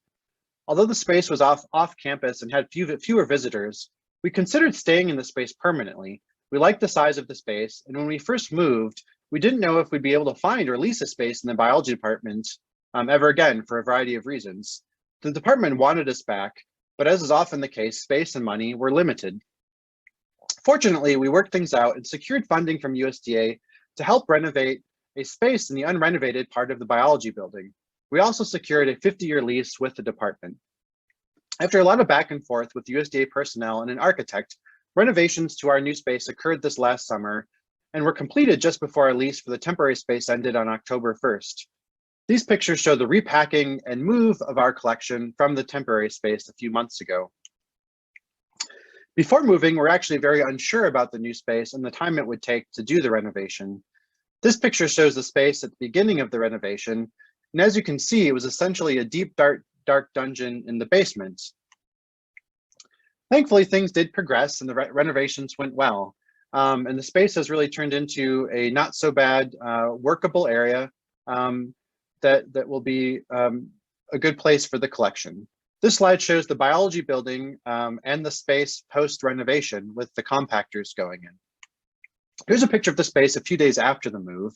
The compactor is starting to be loaded and the drawers are being organized back into the cabinets. And in the upper left is the space just a few days ago. The cabinet's now mostly in place and the collection is mostly accessible again. There's still a lot of unpacking and organization to do, and it'll probably be many months before the collection is really back to normal. This is especially true because we purchased a new compactor system that isn't going to be installed in January, and as a consequence, some of the collection at least is still not accessible. The space is not limitless in size, but the good news is that with the new compactor, we will have expanded capacity that will allow us to add up to 222 cabinets, and we estimate 2.6 million specimens. This is very good news as it means the collection can continue to grow and live for the foreseeable future. So the dust is settling post-move, but the future is looking more optimistic for the collection. I want to end my talk by mentioning that Utah State University has become, or is becoming, a de facto center for Hymenoptera systematics research. Under the guidance of James Pitts, the Utah State University insect collection has expanded its holdings of non-bee Hymenoptera, especially groups like Pompilidae and Mutilidae that James studies. James focused primarily on adding Aculeate Hymenoptera to the collection, but in 2014, he arranged to adopt the American Entomological Institute collection along with David Wall from Florida. The AEI collection is one of the largest for Ichneumonidae and other parasitic Hymenoptera. Thus, if you add together the Bee Lab Museum, the USU collection, and the AEI, Utah State University has become one of the best places to study Hymenoptera in the country. We should also mention in Salt Lake City, not too far away, there's a very nice large ant collection by Jack Longino, as well as the Natural History Museum of Utah insect collection run by Christy Bills. And finally, I just want to mention that thanks to a recently funded NSF grant, I, along with some collaborators, have a couple of PhD positions available to study bee phylogenomics, systematics, and evolution. So if you want to become part of the history of the U.S. National Pollinating Insects collection and help us fill in our cabinet space, please reach out to me for information about how to apply for these positions. Thank you for your time and attention. I'll take any questions that you have. Thank you very much.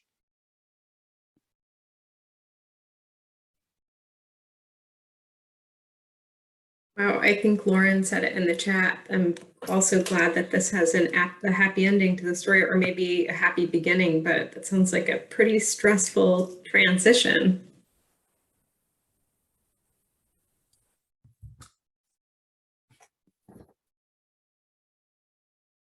I don't know if you wanted me to comment on that, but yeah, it has not been, there have been ups and downs over the last 2 years. And we weren't quite sure how things were going to end. And so we're really happy that things have worked out for the best. But it's just, for me, it's just been having been hired in this job, not too long ago, and really just dealing with this the whole time. It's been surprising, just the sorts of challenges I think that a lab like ours, has to deal with, and I'm sure others maybe have gone through, sort of similar situations. Yeah, I see you're receiving lots of applause and congratulatory messages in the chat. I'm wondering if anyone we have time for maybe a minute worth of question and answer. If anyone has a specific question before we move to our next talk. I have a question for you about, oh, here's some more questions popping up. Yeah, this is kind of the question I was going to ask you. Laura is asking, could you talk a bit about how you went about looking for a temporary space?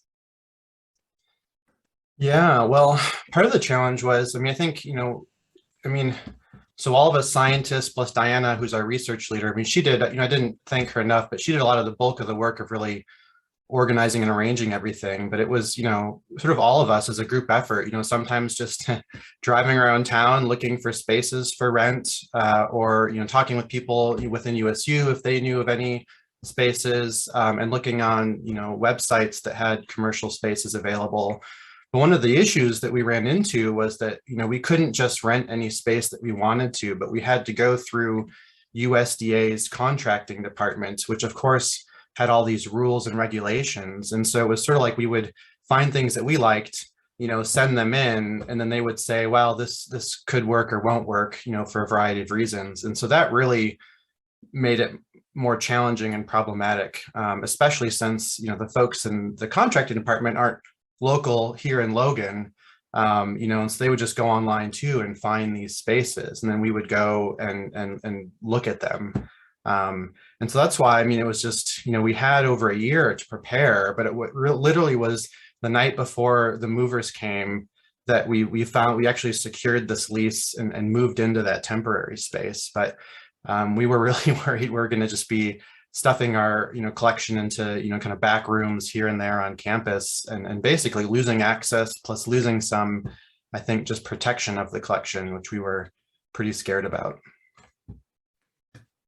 Thank you for sharing that process with us. It does sound like you've got a happy ending and a new beginning for the direction of your collection. We're going to shift gears a little bit and look at possibly a smaller collection with David Serrano's talk on how a small collection at a community/state college survives with only undergraduates.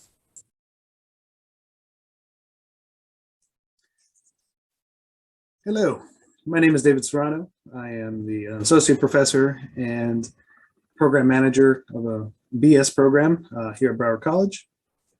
And I'm going to be talking today about how my small to micro-sized collection, how I survive just on undergrads. And so I'm going to talk about some of the issues and some of the good things I get out of them. So Broward College, so we are a very large urban, suburban, Hispanic urban institution.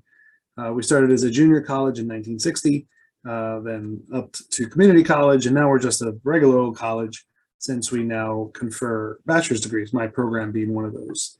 However, we're still primarily an associate's granting institution. You can see our numbers below, so we have a lot of students over 3 main campuses and a few centers here and there. And you can see, we have a nice background in diversity in all respects of the word. So I'm located, as my program is, on Central Campus, which is the original junior college site. So we're in smack in the middle of the central of Broward County. Once again, it's the main home campus for the environmental science, both Associates of Science and Bachelor of Science program, of which I am I'm faculty, full-time faculty, but they give me a release to do all the administratory things. So yeah, I'm kind of the administrator, but sort of. But yeah, which is going to come into an important bit coming up.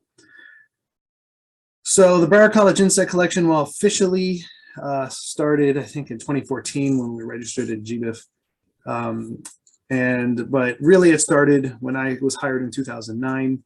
And so my 48 drawers of my personal stuff from graduate school and my personal collecting and such came with me. My wife was very happy that that was out of the back room and now had a more appropriate home. When I got here, though, there was a historic teaching collection discovered. There was a pest management landscaping AS program back in the 80s. But of course, most of it was in terrible condition. Lab manager would come to me with, did you look at this back cabinet and see these saran wrap boxes and these old things? So most had to be pitched. They're in terrible condition or didn't have any labeling data to them. There were a handful of interesting data points, I would say. So places that are no longer natural areas, but just asphalt and Walmarts and such. And so we're able to get those, but primarily it's been what came with me and the collecting I've done with students here since. So as I got here, there's a slow trickling of year-end funds I was able to talk my way into. And so my drawers, when it made it into nicer drawer cabinets, I was able to acquire. So basically I was getting about one cabinet a year for a little bit. But then we kind of hit the critical mass and the bachelor's program launched, which means I had budget to play with and such. And so we end up at the situation we are now. So we're currently at 204 drawers with 8 full cabinets and a half cabinet. We have 2 half cabinets for vial slides and odonate envelopes, 2 adjusting height work tables, 2 digital microscope cameras, and a sorting processing area, a freezer, and an alcohol cabinet, and various things you need to be a functioning from the field to museum grade collections process.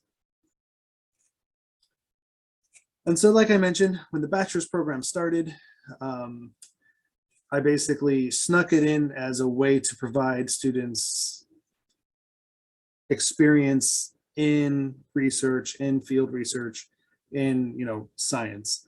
I am at 100% teaching institution. None of my colleagues gets a dime for doing research. We're not pushed to do it. It's not part of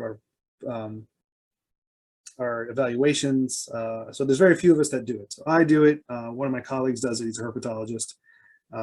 And so, we do it out of the desire of our hearts, and so we could bring students this experience. So by using this, it gave me the spot venue I needed to give these students a more science-rich experience in their bachelor's program. So dozens of students, they've gained lots of field and lab experience, everything from basic curation techniques to more advanced stuff. Lots of field trapping skills and just learning how to do stuff in the field, and familiarity with the kind of world of field collecting, curation, and archiving.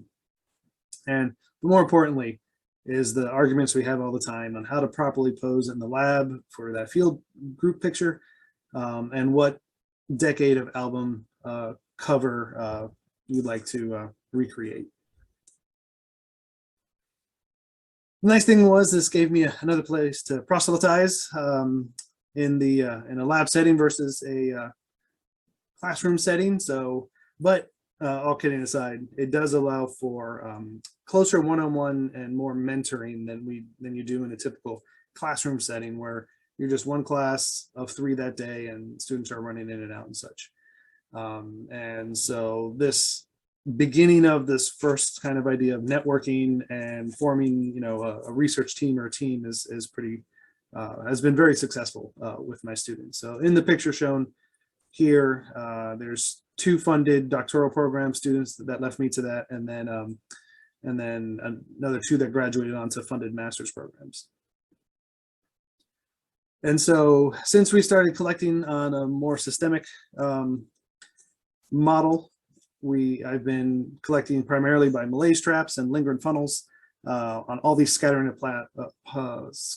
of plots across South Florida, with the focus of our collection being South Florida and the greater Everglades ecosystem. All state parks and county parks, all under permits, so the students also get that experience of how to legally and properly collect and how to document that and go through the process of getting those permits and such. But of course, what you're really interested in is dealing with undergrads. And so there's a few main issues that really come to light when people start talking about bringing undergrads into their collection. And usually the first one is their abilities, their experience, their skills. If you're used to, a high level institution, you're dealing with graduate students and postdocs and scientists who you necessarily don't have to walk through how to sort a sweep sample, or where you should place your points or your pin or things like that. So there's a lot of kind of hesitation and worry about that, and I'll talk about that in a bit. The other issue you have to deal with, of course, is their schedules. They're full-time undergrad students, so most lenient full-time schedule you're talking about is 12 credit hours. Some have 18, 19, so they have 5 to 8 to 10, depending on labs, classes that they have scattered throughout the week. In addition, you have life schedules. My students are typically non-traditional students, so they have jobs, they have kids, and so the time commitment they could give you is either limited or in very short windows. And of course, there's the motivation.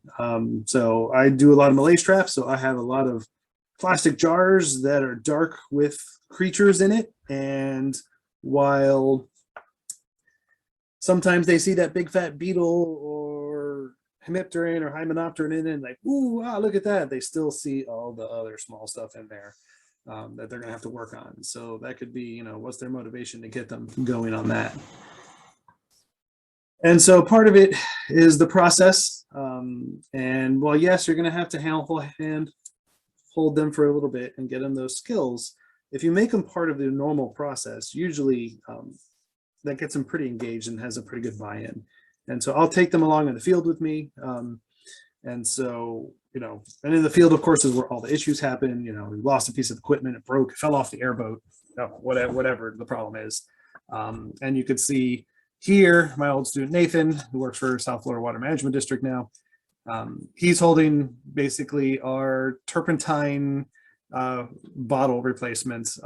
So yeah, it's Zephyrhills bottles with a tampon and wire, which kind of that problem solving. I kind of realized that through a box of stuff I had, and I'm like, all right, let's figure this out, kiddos. And seeing that kind of field science collecting in action really kind of gets them to bite. Now, of course, the other issue is, well, those skill sets again. So I have mass amount of things. How do we get them to do stuff the way so they look properly, like this drawer does, right? And well, the benefit is you get to teach them the correct or your way. So even if they were a master's student elsewhere at some other person's lab who you might have gone to grad school with and don't care for, and you don't prefer the way they do it, well, now you get a chance to start them at the bottom and teach them the way it should be done, right?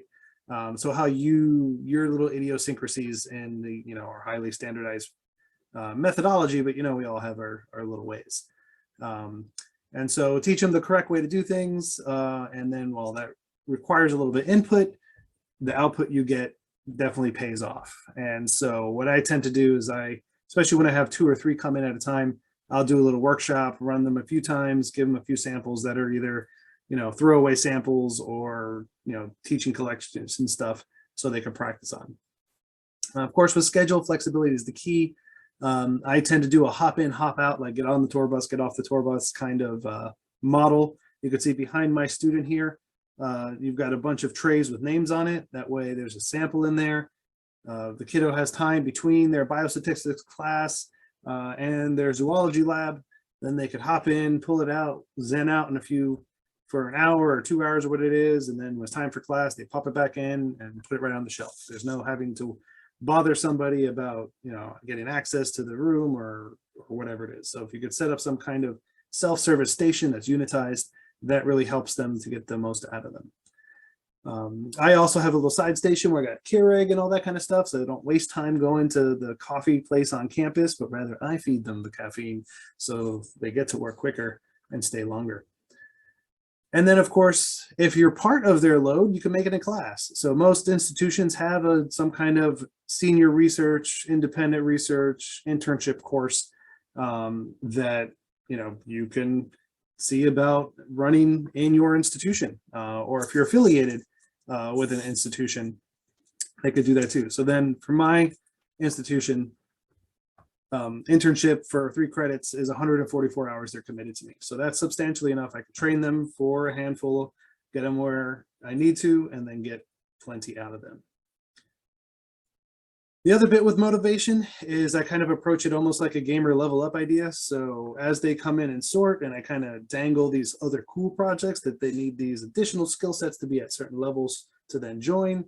And so it's almost like a challenge. So they want to be able to level up and such to get there. And of course, the big motivation, of course, is pay. So if you have money, great, hire them. But letters of recommendation, skill sets, being able to put it on their CV, experience, these are all equally important things to many of them. Their main goal is, I want to get into grad school or whatever it is. But then there's this other thing that I take advantage of, work study. So there's this old mindset that work study is at the library and only the library has it and I can't access that. But federal work study is a federal entitlement, just like Pell Grants or Stafford loans and things like that. It's tied to the students. And therefore, if you're part of a grander academic institution, then you could harness that. And all you have to do is make a job description for that to be posted there, and they can earn their federal work study through you. And so that way you don't have to drain your budget, but it comes off their federal loans. And so you might have to do some arguing, you might get some pushback if they're still in the old mindset, but I did it. I was able to do it here. Nobody tried to do it before. And so, yeah, all you have to do is find that one administrator who sees the benefit of it. And so I've had, handfuls of students come through my lab where they're earning their work study and through my position, because they'd much rather be in the lab gaining these instead of secretarial receptionist type skill sets, which they usually have them do. And once again, they're getting those lab field sets, those working with those traps, they're getting the output. If you allow them to, they hang on with you for a year or two, and then you get to the point where you're putting their names on posters. They get to go to conferences and get the bigger experience and the networks to make them good scientists. And with that, I think I'm right on the money for time. And if you have any additional questions or comments or collaborations, or if you want some tips, feel free to email me, or apparently I'm about to be live after I do my outfit change. And yeah, so thanks for listening, and we'll chat soon.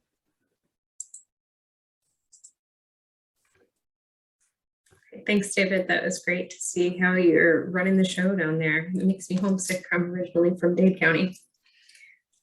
We get a short minute here for a quick question, if there's one that wants to appear in the Q&A. And while we wait to see if one pops in, do you have any last words to add? That was a great presentation. I will throw my email into the chat. That way, if someone thinks of something later, or they're too bashful to ask now, they could just email me straight. Great. Thanks so much. That was really great. It's nice to see those Pineland images in the back. So our next talk is going to be Michael Heron with a talk about NSF research and training opportunities for entomologists and entomology collections. Hi everyone, my name is Matt Heron. I'm a program officer in the NSF Division of Biological Infrastructure, and I'm here to talk about NSF research and training opportunities. Now, NSF has a lot of research and training opportunities, so I'm not going to have time to cover all of them. I've really tried to focus on the ones that I think are most likely to be of interest to entomologists and entomological collections. So how do you find funding opportunities at NSF? Well, the best way to go about that is through nsf.gov. At nsf.gov, you can browse through all the different directorates, all the divisions, and all the programs within NSF to try to find something that's a good match for what you have in mind for your research. And once you've identified a program, how do you determine whether it's a good fit to your research? Well, there's two main ways to do that. The first is through the nsf.gov award search function. This allows you to search either by keywords, so you can find funded proposals that are topically similar to yours, that study the same taxon as yours or whatever, or you can search by program. So this is a really good way to find out what kinds of research a certain program has been funding recently. So NSF is split up into 8 directorates. Of those, I'm going to spend obviously the most time talking about the Directorate for Biological Sciences. I do want to mention, though, that some things that might be related to entomology are actually funded outside of biosciences.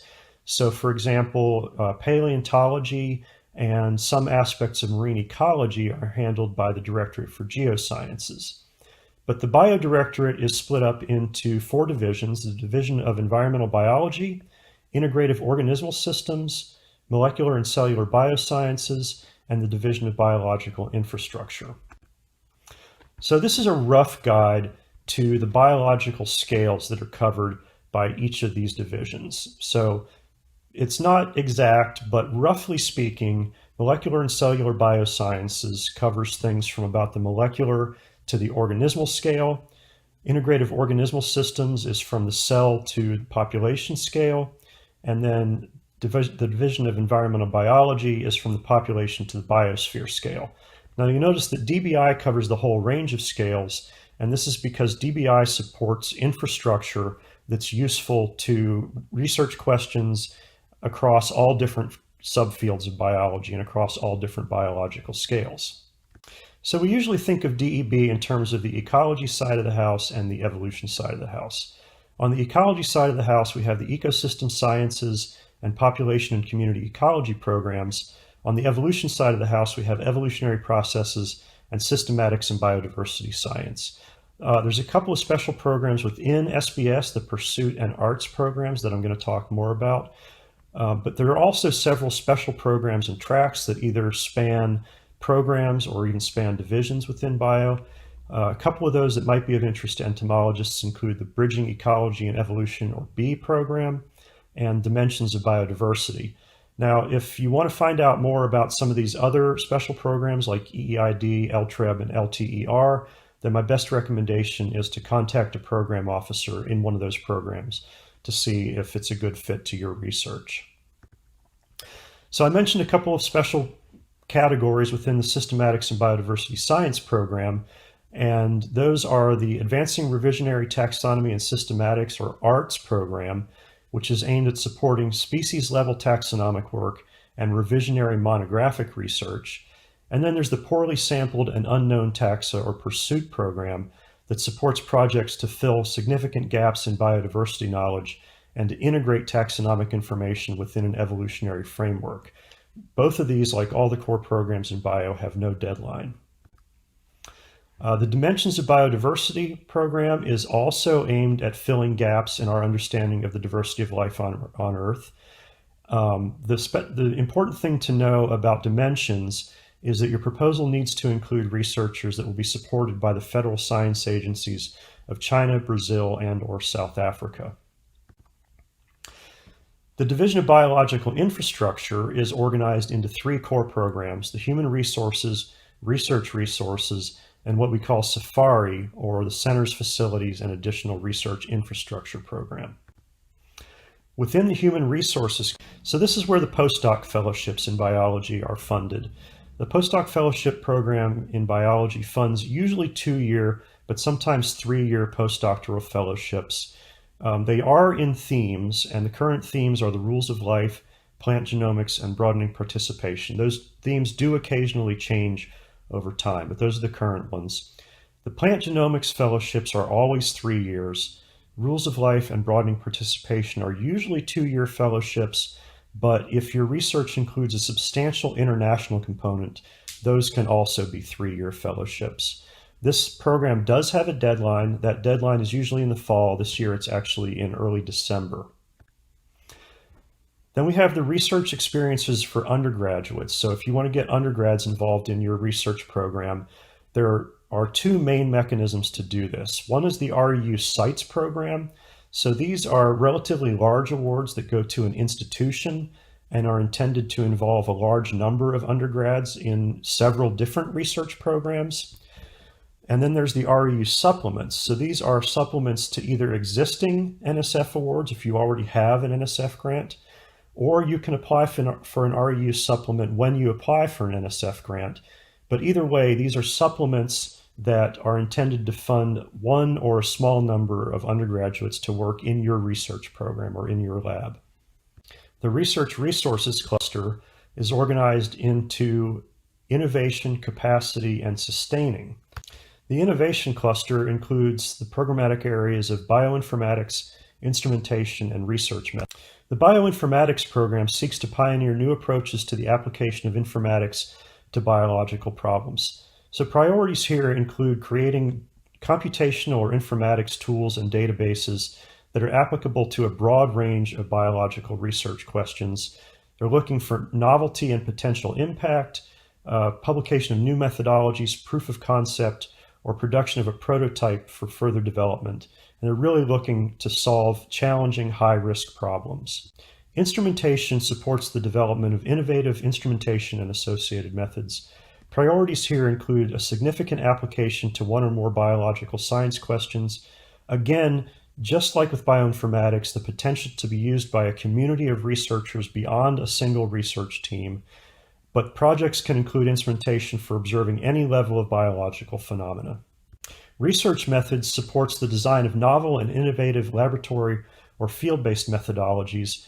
Priorities here, again, just like with bioinformatics and instrumentation, include a significant application to one or more biological science questions, the potential to be used by a community of researchers, but this can include any method of measurement, perturbation, or analysis of biological systems in the field or lab. This is not intended to support refinement, optimization, or scaling of existing methods. This is really to develop new research methods. The capacity cluster includes three programmatic areas: cyber infrastructure, collections, and field stations and marine labs. Now, in the interests of time, I'm not going to talk about field stations and marine labs, but I will go into cyber infrastructure and obviously into collections. So cyber infrastructure supports robust cyber infrastructure that will enable transformative biological research. Priorities here include a finished product that will have demonstrable impact. Proposals should include user engagement, design quality, engineering practices, a management plan, and a dissemination plan. So the idea here is really to bring a proof of concept into a robust and broadly adopted cyber infrastructure. Okay, so I'm going to slow down just a little bit here and take some time to talk about the collections program, partly because I'm in the collections program, but also partly because I think this is likely to be of a lot of interest to people at this meeting.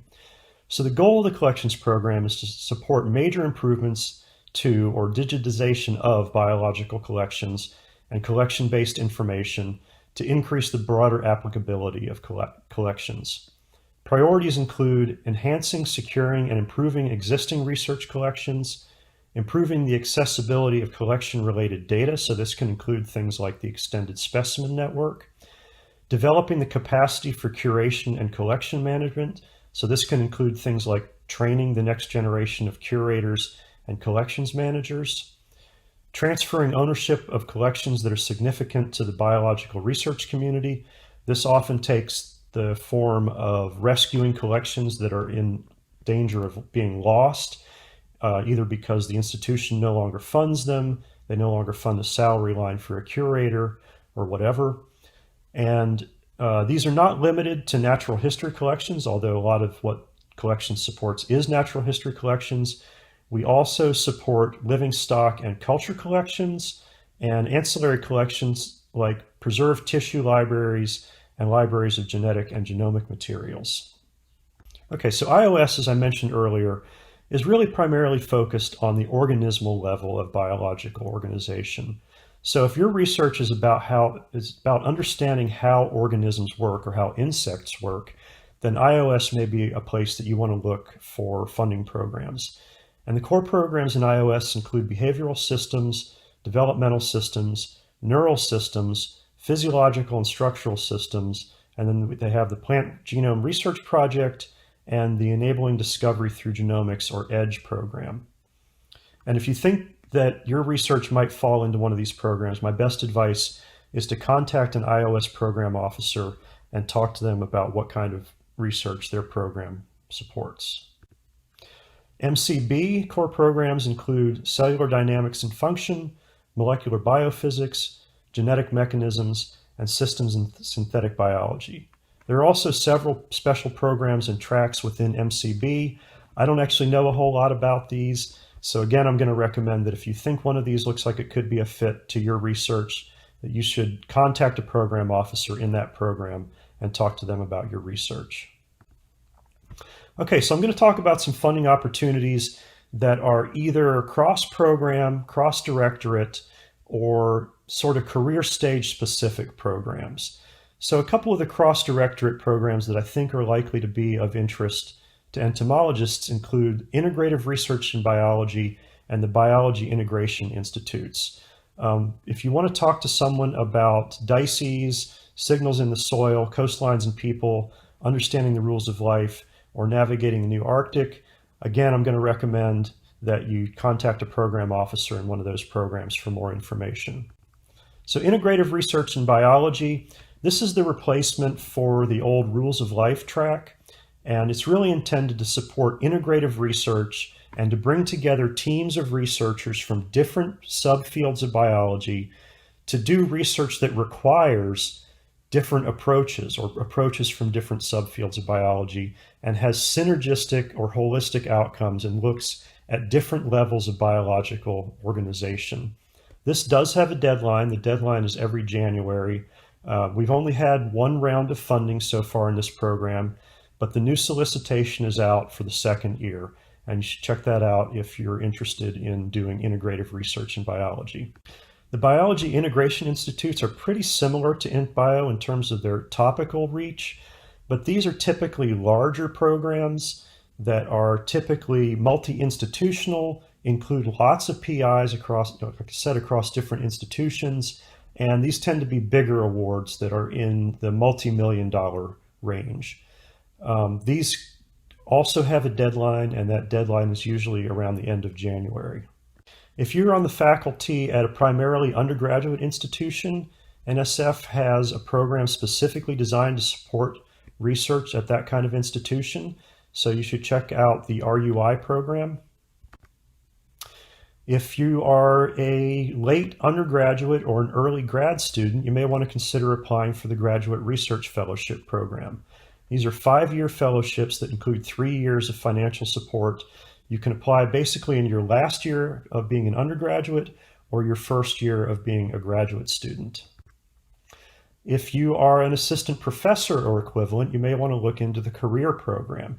The career program is designed to integrate research and education. So teaching plays a big part in career awards or career proposals, but these are available just to people at the assistant professor or equivalent level. If you're at the associate professor or equivalent rank, you may want to look into the Mid-Career Advancement Award. These are an opportunity to substantively enhance and advance the research program of associate professors through synergistic and mutually beneficial mentorships or partnerships.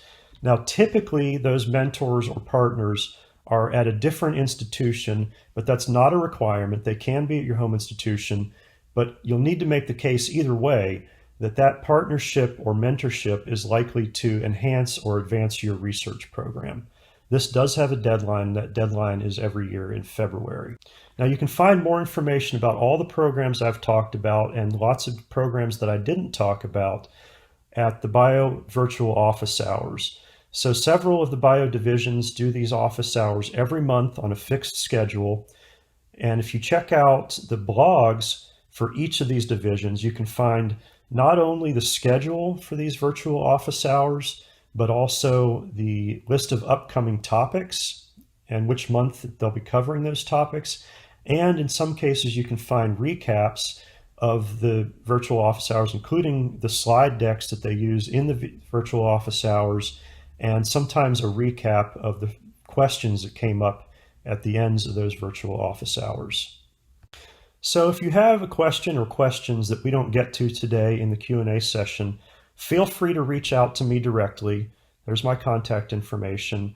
And I may not know the answer to your question, but it's pretty likely that I'll know who will know the answer to your question, and I'll be glad to put you in touch with them.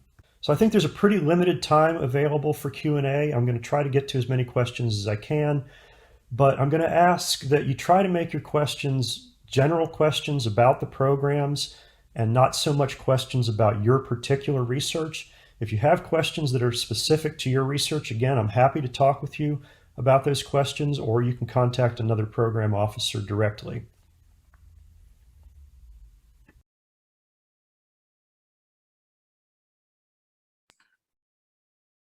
Thank you. That was great. There's a lot to think about in that presentation, and I bet you we will have lots of questions about that. We actually do have quite a few minutes here for questions. I know that there's been some in the chat. Do you have questions for the Q&A? Please type them in. Is there anything that you'd like to add on to that, Matthew? Just one thing, which is that, a lot of my answers are probably going to be contact a program officer. That's really, I never did it as a PI, but now that I've been in NSF for a little while, I realize that it really is the best first step when you're thinking about submitting a proposal. And, we're always happy to talk to PIs or, applicants to the GRFP and postdoc programs. And don't worry too much about contacting the wrong program officer. If you contact me about a project that seems a better fit for molecular and cellular biosciences, I'll just forward it to somebody in that division, and they'll be happy to talk to you. Great, thank you. I'm going to do another call for questions from the audience. I may have overestimated how many questions we were going to get. Usually when we do our virtual office hours, we run out of time for questions. I bet your inbox is going to be pretty full soon. I see, Nicole. Okay. How are success rates lately? Well, I can't give you specifics on that. I can say in general, I should have mentioned this actually, that all of the biology core programs have done away with deadlines. So the core programs are like the permanent programs that are always accepting applications.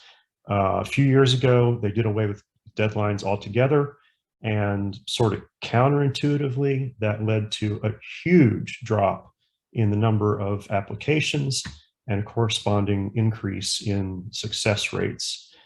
So in the division I'm most familiar with, which is the Division of Environmental Biology, I'm serving in DBI right now, but I actually have spent the most time in DEB.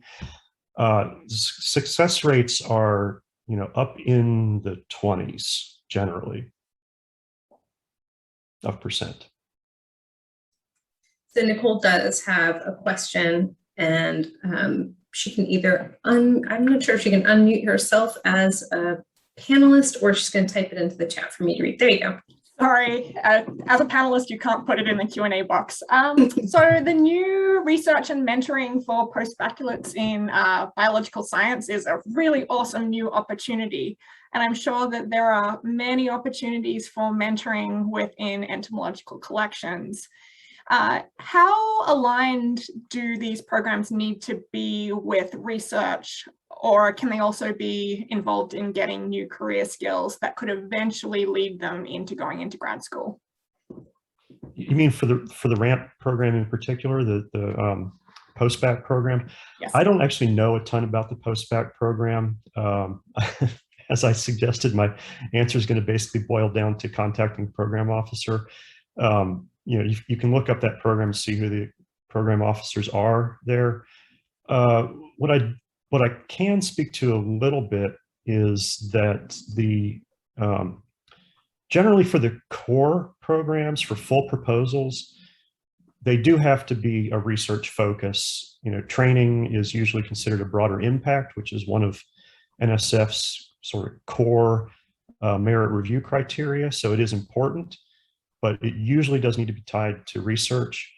I don't know that that's really true with the ramps. I just don't know the answer to that. But like I said, contact, I think Chris Balakrishnan is heavily involved in the ramps program. Okay, thank you.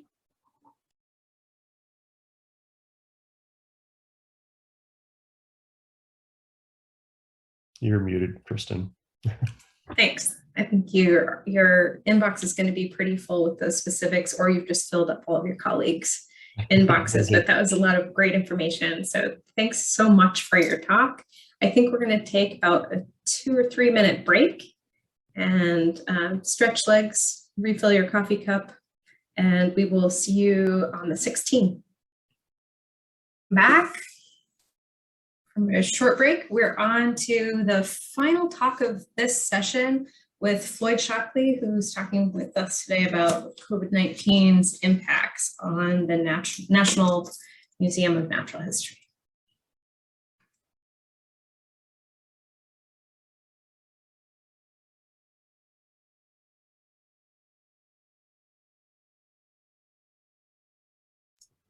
All right, I think I queued up the wrong talk here. Let me fix this for a second. Chris, I think I mean, that's the right talk. Oh, Chris. sorry, There was a typo. There was wrong. a typo in the original program. So yep. Yeah, this is the right talk. Okay, we're good to go. Thanks. I want to thank the ECN program organizers for inviting me to speak with you about the Entomological Collections Management Workshop, of which many of you are alumni of the program or helped teach or guest lectured for one of the workshops during the initial 3-year offering of the course. I also want to thank my co-authors of today's talk, who are all members of the steering committee for the ECM workshop series. For those unfamiliar with the workshop series, over the course of this talk, I'll share some of the history of the ECM workshop, share a bit about how each offering evolved based on feedback we received from participants and from the entomological collections community, and we'll wrap up talking about the future of the workshop series. The Entomological Collections Management Workshop traces its roots directly to the Latin American and Caribbean Collections Management Training Program at the Smithsonian, which was originally co-organized and taught by my co-author of today's talk and my co-instructor for the ECM workshop, Dr. David Firth. It was originally designed for collections professionals across all major museum disciplines, including entomology, and focused both on higher level topics like collections management policies and procedures, as well as practical training in specimen preparation, packing, collection assessment, and so on. Because it covered topics besides entomology, it was an intense multi-week course. The idea to create a workshop series focused on collections management of entomological collections came about during the ECN meeting in 2014, specifically during a panel discussion focused on management of collections. One of the comments that arose during that panel discussion is that there was no existing workshop that covered all of the aspects of entomological collections management, at least not in North America, and that such a training tool was desperately needed for young emerging collections professionals. While the ECN meeting has always been and will continue to be a great resource for discussing collection-related topics, the meeting itself didn't actually meet this particular need. And it was desirable to develop some sort of certification or certificate program that participants could show that they had received instruction in managing collections, but how to fund such a program. In 2015, Ho-Jun Song and I wrote and submitted the first NSF grant for $50,000 to support travel costs for participants and to cover the operating cost of the program through registration fees, which was set at that time at $300 per applicant. It was agreed that the workshop would be jointly sponsored by both ECN and the Systematics, Evolution, and Biodiversity section of ESA. Registration for the workshop was run through the ECN website, and Dave Firth and I were listed as the primary instructors. The new ECN CCB co-sponsored collections management workshop launched in 2016 as a 3-day course hosted at the National Museum of Natural History in Washington, D.C. In addition to the two of us, Dave and I were joined in that first offering by 5 additional guest speakers. The course was originally launched with the primary target audience being students and postdocs considering careers in collections management rather than research. But the first workshop in 2016 attracted museum administrators, students, postdocs, collection staff, and researchers alike, and it continued to bring in a diversity of participants in subsequent years. Here you can see some of the participants in several of the sessions at the Downtown Museum and out at the Museum Support Center from that initial offering in 2016. In that initial offering at NMNH, the focus of the course was heavily weighted toward policy and physical aspects of collections management, as that was the strengths of the two instructors. Although the workshop covered a wide array of topics such as registration and legal issues, collections preparation types, and storage, it was noted by both the participants and by the instructors that an adjustment needed to be made in future versions of the workshop to improve the content related to the digitization and data management of collections. We capped that original course at 20 participants with the idea that we wanted more direct contact with the participants and to make the hands-on exercises more manageable. We ended up expanding the course to include one additional person to bring the workshop total in year one to 21 participants. In 2017, we moved the workshop to the Midwest to make it more accessible to folks with limited travel budgets. We also increased the length of the course by an additional day to allow for more content directly related to imaging, digitization workflows, data management, and more opportunities to do some hands-on work. It was hosted at the Milwaukee Public Museum and the Field Museum of Natural History. We increased the number of primary instructors to 3 with the addition of Jen Zaspel, and more than tripled the number of guest speakers from year 1 to 16 in 2017. This allowed for additional exposure to content beyond the year 1 material and also created space for more dialogue between participants and the instructors and guest lecturers. The workshop included the same lectures and hands-on activities from year 1, but with an entire extra day of content, which was focused on collection digitization, citizen science, as well as a bonus tour of the Space Saver cabinet fabrication facility. Here you can see some of the lectures, equipment, and participants during the year 2 workshop. The second offering, we expanded the course cap to accommodate 3 additional participants and made the decision that the course cap should increase in the final year to 25 based on demand. Registrations filled up in less than a week in that second year of the program, so it was hoped that bringing it up to 25 would relieve some of the pressure.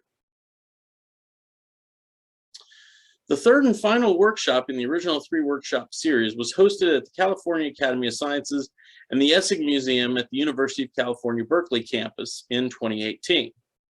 We stuck with the 4-day format as it had worked really well in 2017, and we increased the number of primary instructors to 5 to bring in additional expertise to cover topics that were covered the previous year by Jen Zaspel. As with all the previous offerings, the workshop consisted of tours of a variety of collections, combined with lectures and hands-on activities and demonstrations. In 2018, we added some additional exercises to the workshop program and provided more opportunities for participants to share their own experiences.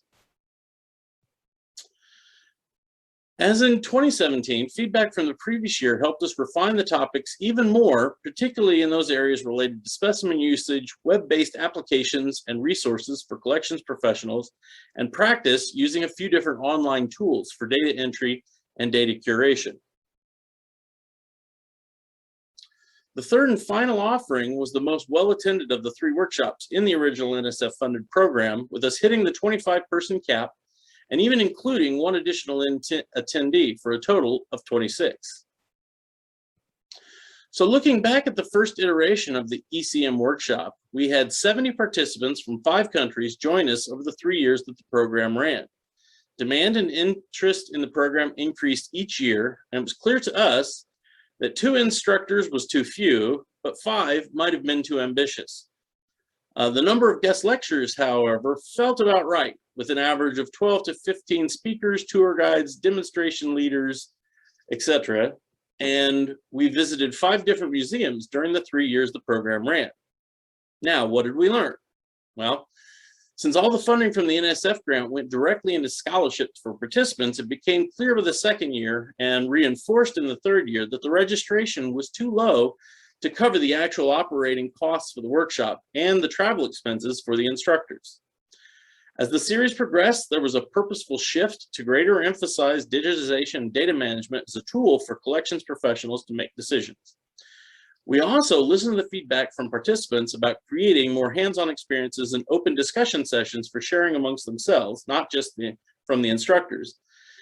And finally, we decided that the two-site model, despite being used to show two different kinds of collections, was more of a distraction for the participants and a time waste when travel time was taken into account.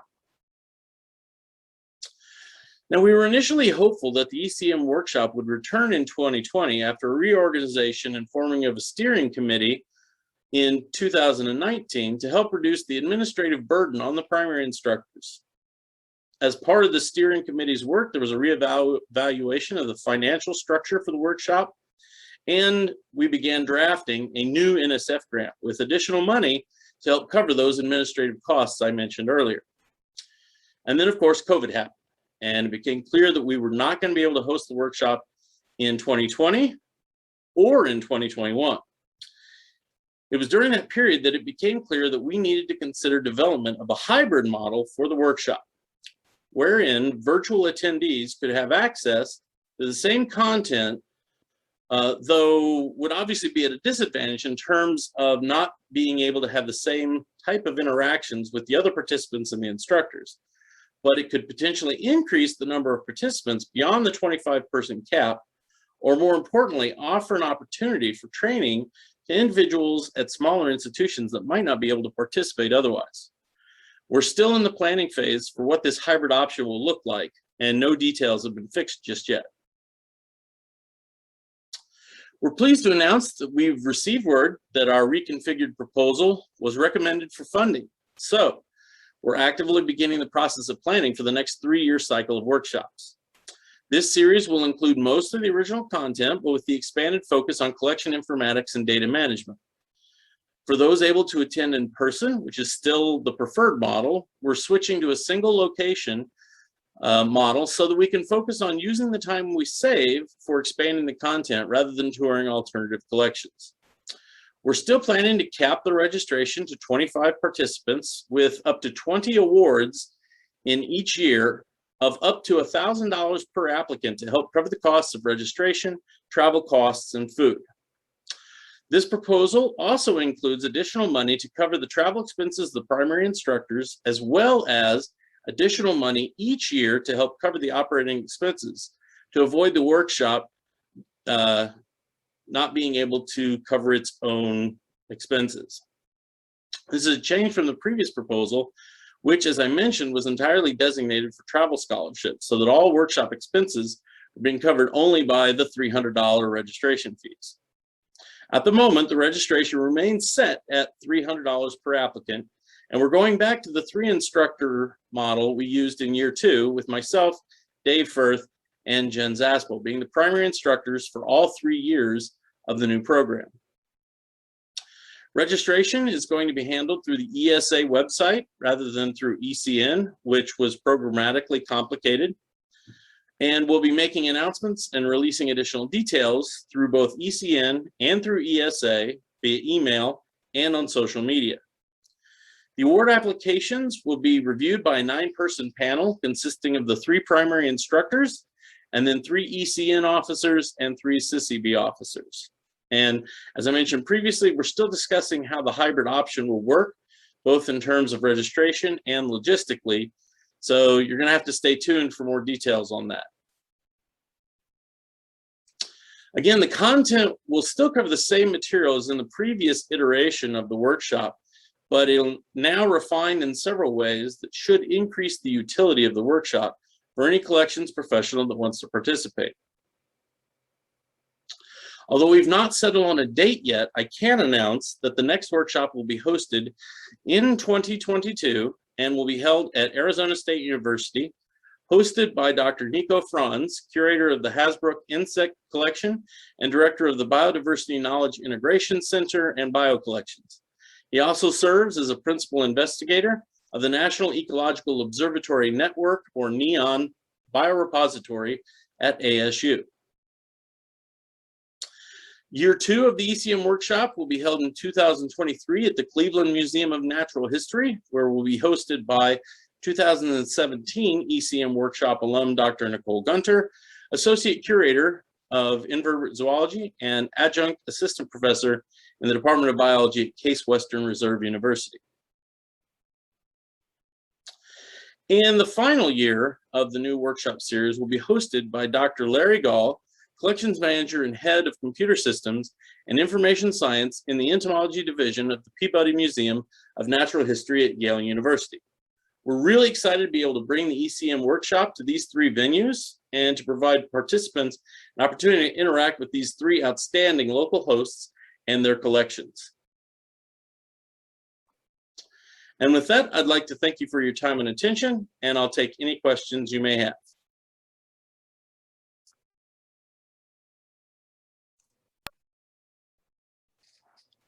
Thanks, Floyd. That was great. I'm certain that there are going to be some questions. Yep, there are some questions popping up already in the chat. And if you guys, Floyd, if you can see the chat and you're comfortable with that, but I'll also remind you that the Q&A is also an option at the bottom of your screen. Yeah, can everybody hear me? Okay, yeah, so we haven't yet settled. We still need to talk a little bit with Nico about logistically when it's best for him. One of the things that we were concerned about is we have typically held this in July, and of course, Tempe can be a pretty inhospitable place in July. And so I'm imagining it's probably going to be in the fall, just as the temperatures start to come down. But as soon as we have a date, we'll release that information. So just keep watch on the listserv and on the ECN and CCB websites, and can't wait to see you all in Arizona. We've got a very serious question in the Q&A. Do all future venues have available tall buildings from which to throw boxed specimens? So we haven't actually talked about that. For those who haven't participated, which I guess is only about a third of you have been on the course. One of the things that we do as part of a practical exercise is we do a box packing test to see how well you can pack a box to take a punch. And typically what we do is then throw it off of the roof of a building.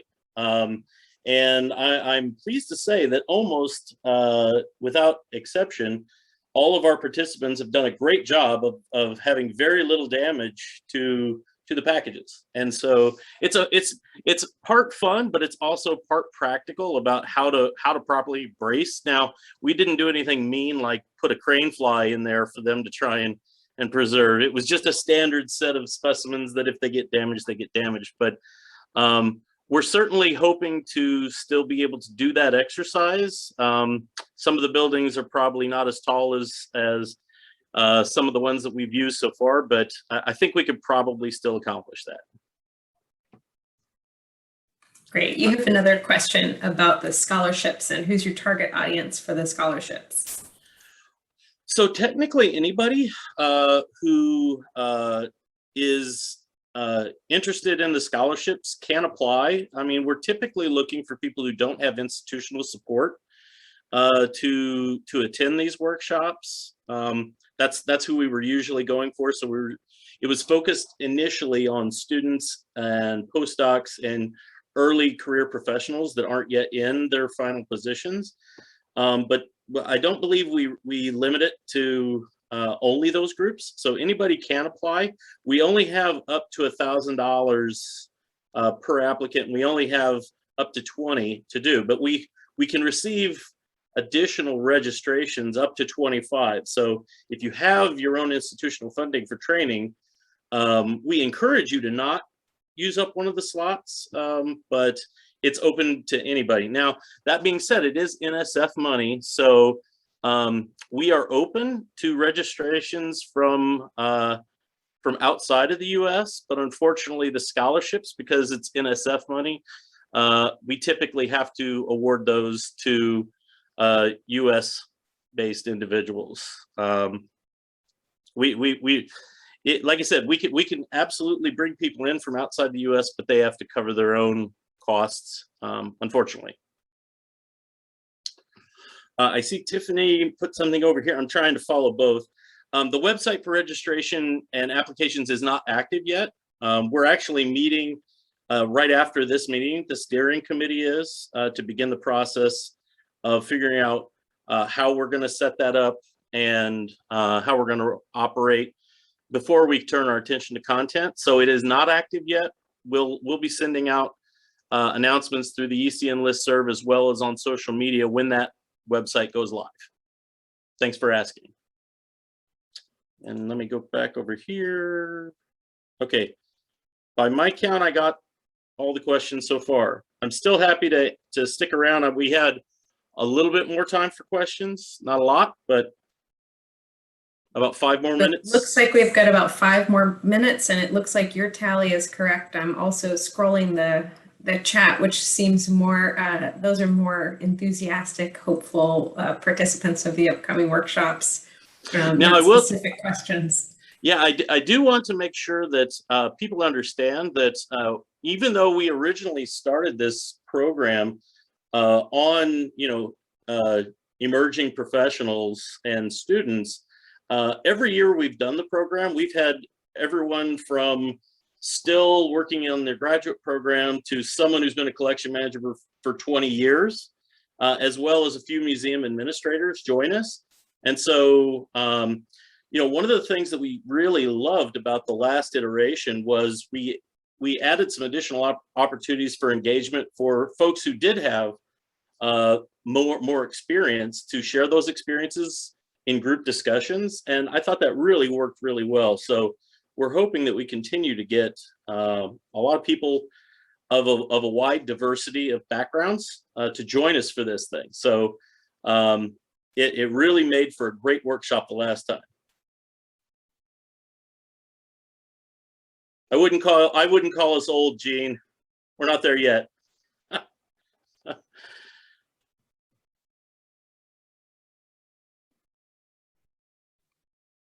Take a minute to read Nicole's comment there. This is the most informative professional development I have ever received, and I've been in collections for years. That's a pretty good, some pretty good backing. Well, I appreciate that. We worked really hard on the first iteration of the workshop, and we're really looking forward to the second one. And one thing I didn't mention is, in addition to coming and having sort of practical exposure to all aspects of collection management, we talk about facilities, we talk about emergency management.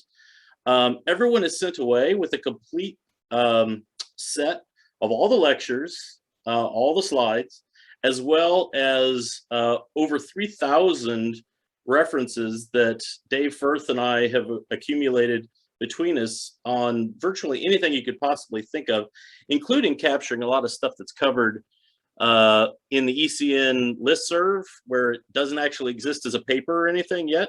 We've captured a lot of that. And so you walk away with a tremendous amount of resources at your disposal after the course is over. So I hope you'll consider signing up when we go live. And with that, I guess I'll yield back a couple of minutes for a longer break. Thanks so much, Floyd. It's definitely generating some excitement in the chat, and I know on my end too. All right, so thanks everybody for attending our first session of ECN 2021. This concludes the Contributed Talks Symposium. So I want to thank all the speakers as well as the attendees who made this virtual session more engaging. We now will, in a few minutes, we'll begin our break, which will be about an hour until our next symposium, which is From the Cabinet to the People. But before we break, if you'd like to participate in the meet and greet sessions, please refer to the Google Sheet, which should be linked in the chat box, and then stick around to hear a little bit more from Isa. And thank you again for attending our first session.